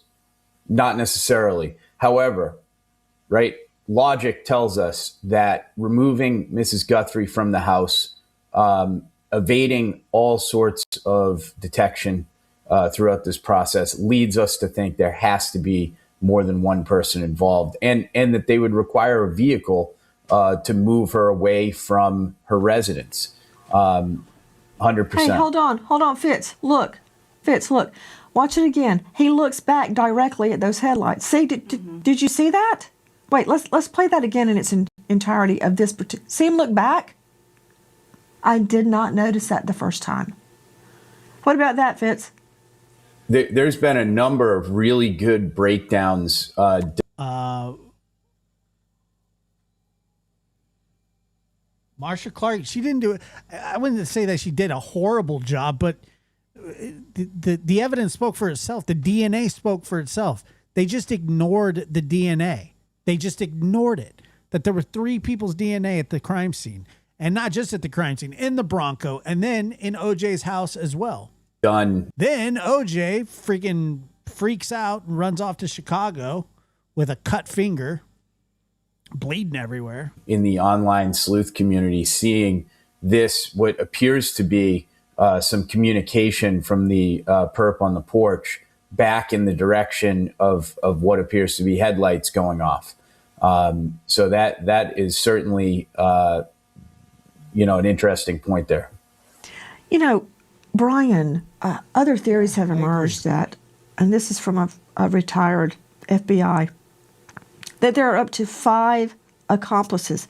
I find the 5 to be unbelievable, because with 5 people, somebody's going to crack, or some wife, girlfriend, neighbor is going to blab.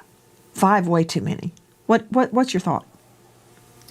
I share that. With a $1.2 million reward and 5 people associated in a conspiracy, it's very unlikely that they can keep things that tight without somebody leaking information or going to law enforcement. I think it's more likely that 2 or 3 were involved here, at least a second person to bring up a vehicle, and 1 to make entry into the home and bring out Mrs. Guthrie. Brian Fitzgibbons, you Please were hit that like listening button. as Jeff Lemay was Let me see here. describing. We got 730 people in here. We're talking about 2 different things at the same time. But please, if you would, hit that like button. It really helps out. I appreciate it. That school kid cut through that was used. I find that very, very interesting.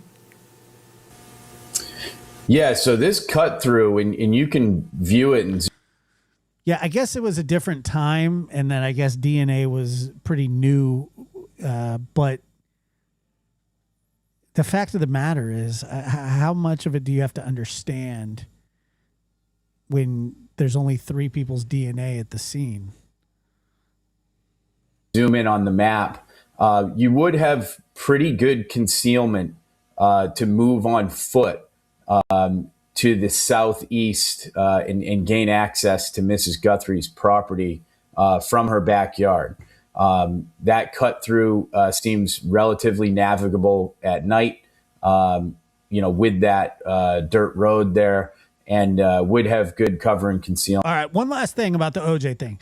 Also, she kept a record of every time he beat the hell out of her, and that stupid judge would not allow her to speak from the grave with her own testimony and writings. Not that it would have mattered, but people should have known how abusive he was to her at the time leading up to her death. From cameras on the backyards of these properties. Joining me now, Todd Shipley, digital cybercrime expert, former detective sergeant, Reno, Nevada, 25 years in law enforcement, author of Surviving a Cyber Attack, and author of Investigating Internet Crimes. You can find him at darkintel.info. This guy scares me. I don't know why. Todd, you have been listening very carefully. Here's a question regarding your expertise. We know that Mrs. Guthrie had cameras in her backyard, including one up on a post. Do you believe there is more video or images to be found and they're just trying to recover them? Because we keep hearing shifting stories from nanos suggesting there's nothing else, and then suddenly there is something else. Well, I think you're right. I think there is more to be gotten out of this. That's evident by the fact that they had this other video that they classified from January 11th that all of a sudden showed up. But Susie, I understand how Casey Anthony was acquitted. I fully understand how she got acquitted because they overcharged her. They wanted to give her the death penalty. But the problem was they didn't have a cause of death.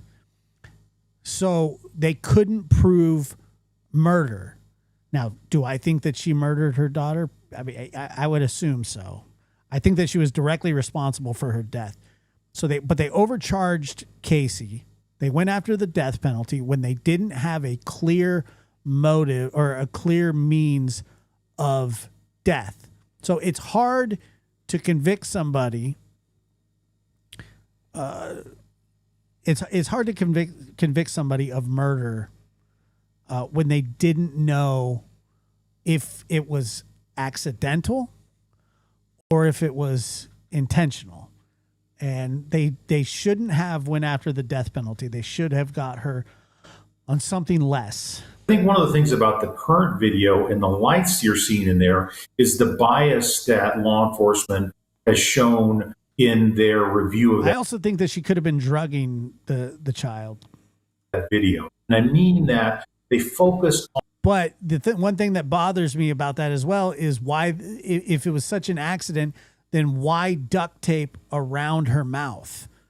That I never understood. So I understand the Casey Anthony screw up by prosecutors, but I do not understand the OJ one. On the person in the video because that was what they see and didn't look at the background. And so oftentimes when we're looking at these things, we have to look at the bigger picture, and they didn't do that. They focused on the guy. They focused on that he had a gun. They focused on, what was up his sleeve, whether it was a watch or a tattoo, all these things, and missed the fact that there was something in the background that was there that came out through crowdsourcing by somebody on X or, through social media, which should have been one of the first things that they looked at when they looked at that video. What's going on?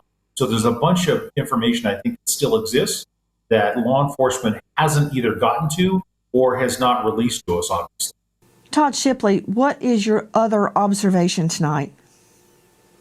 Well, one of the things that we've not seen yet from the releases by the FBI or the Sheriff's Department is the metadata regarding these videos. Metadata is data that describes other data. When you take a picture, you take a video, there's data that is collected by the camera that describes who took it, what camera took it, the dates and times, sometimes geolocation. And so we don't have any of that. And I think that was why, at least initially, there was some concern about the January 11th date, is because there was something that indicated that date in a camera video at some portion, which we haven't got yet. So we don't know what that. Also, when they were putting together the jury for Casey Anthony, most people thought she was guilty, and all those people got dismissed from the jury pool because they were like, "Yeah, I think she's guilty," and then the people were like, "I don't even know what this is about," and then they had no idea, which is what you want from a jury.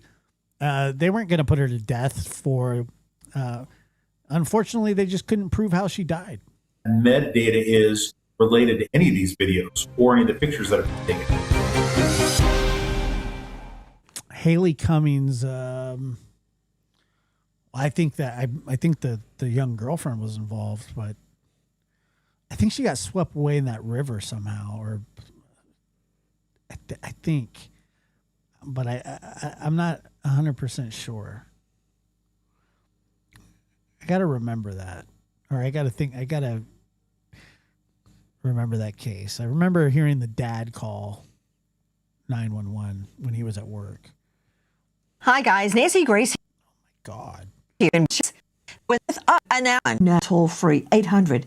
You there, and thank you, friend.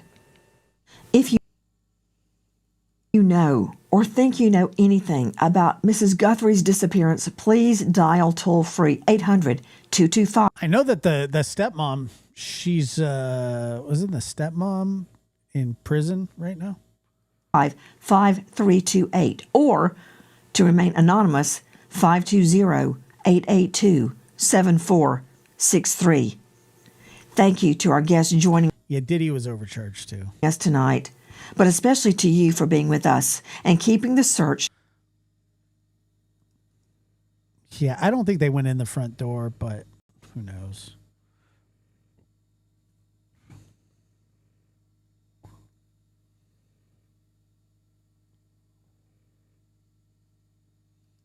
Yeah, what they did to the father was tragic.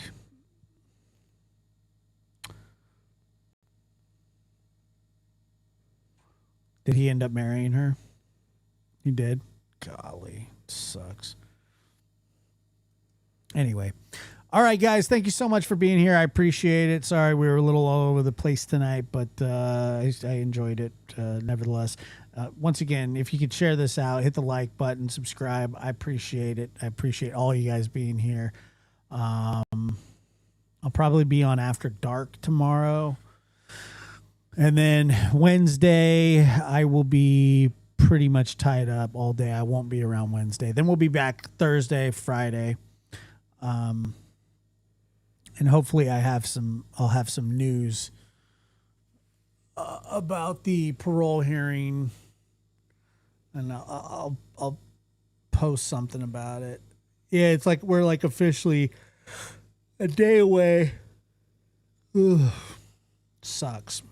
I'm ready for it to be over. I'm ready for it to be over, folks. I got to tell you. Anyway, I appreciate you guys being here. Thank you.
Hello? Yeah, Who is you it?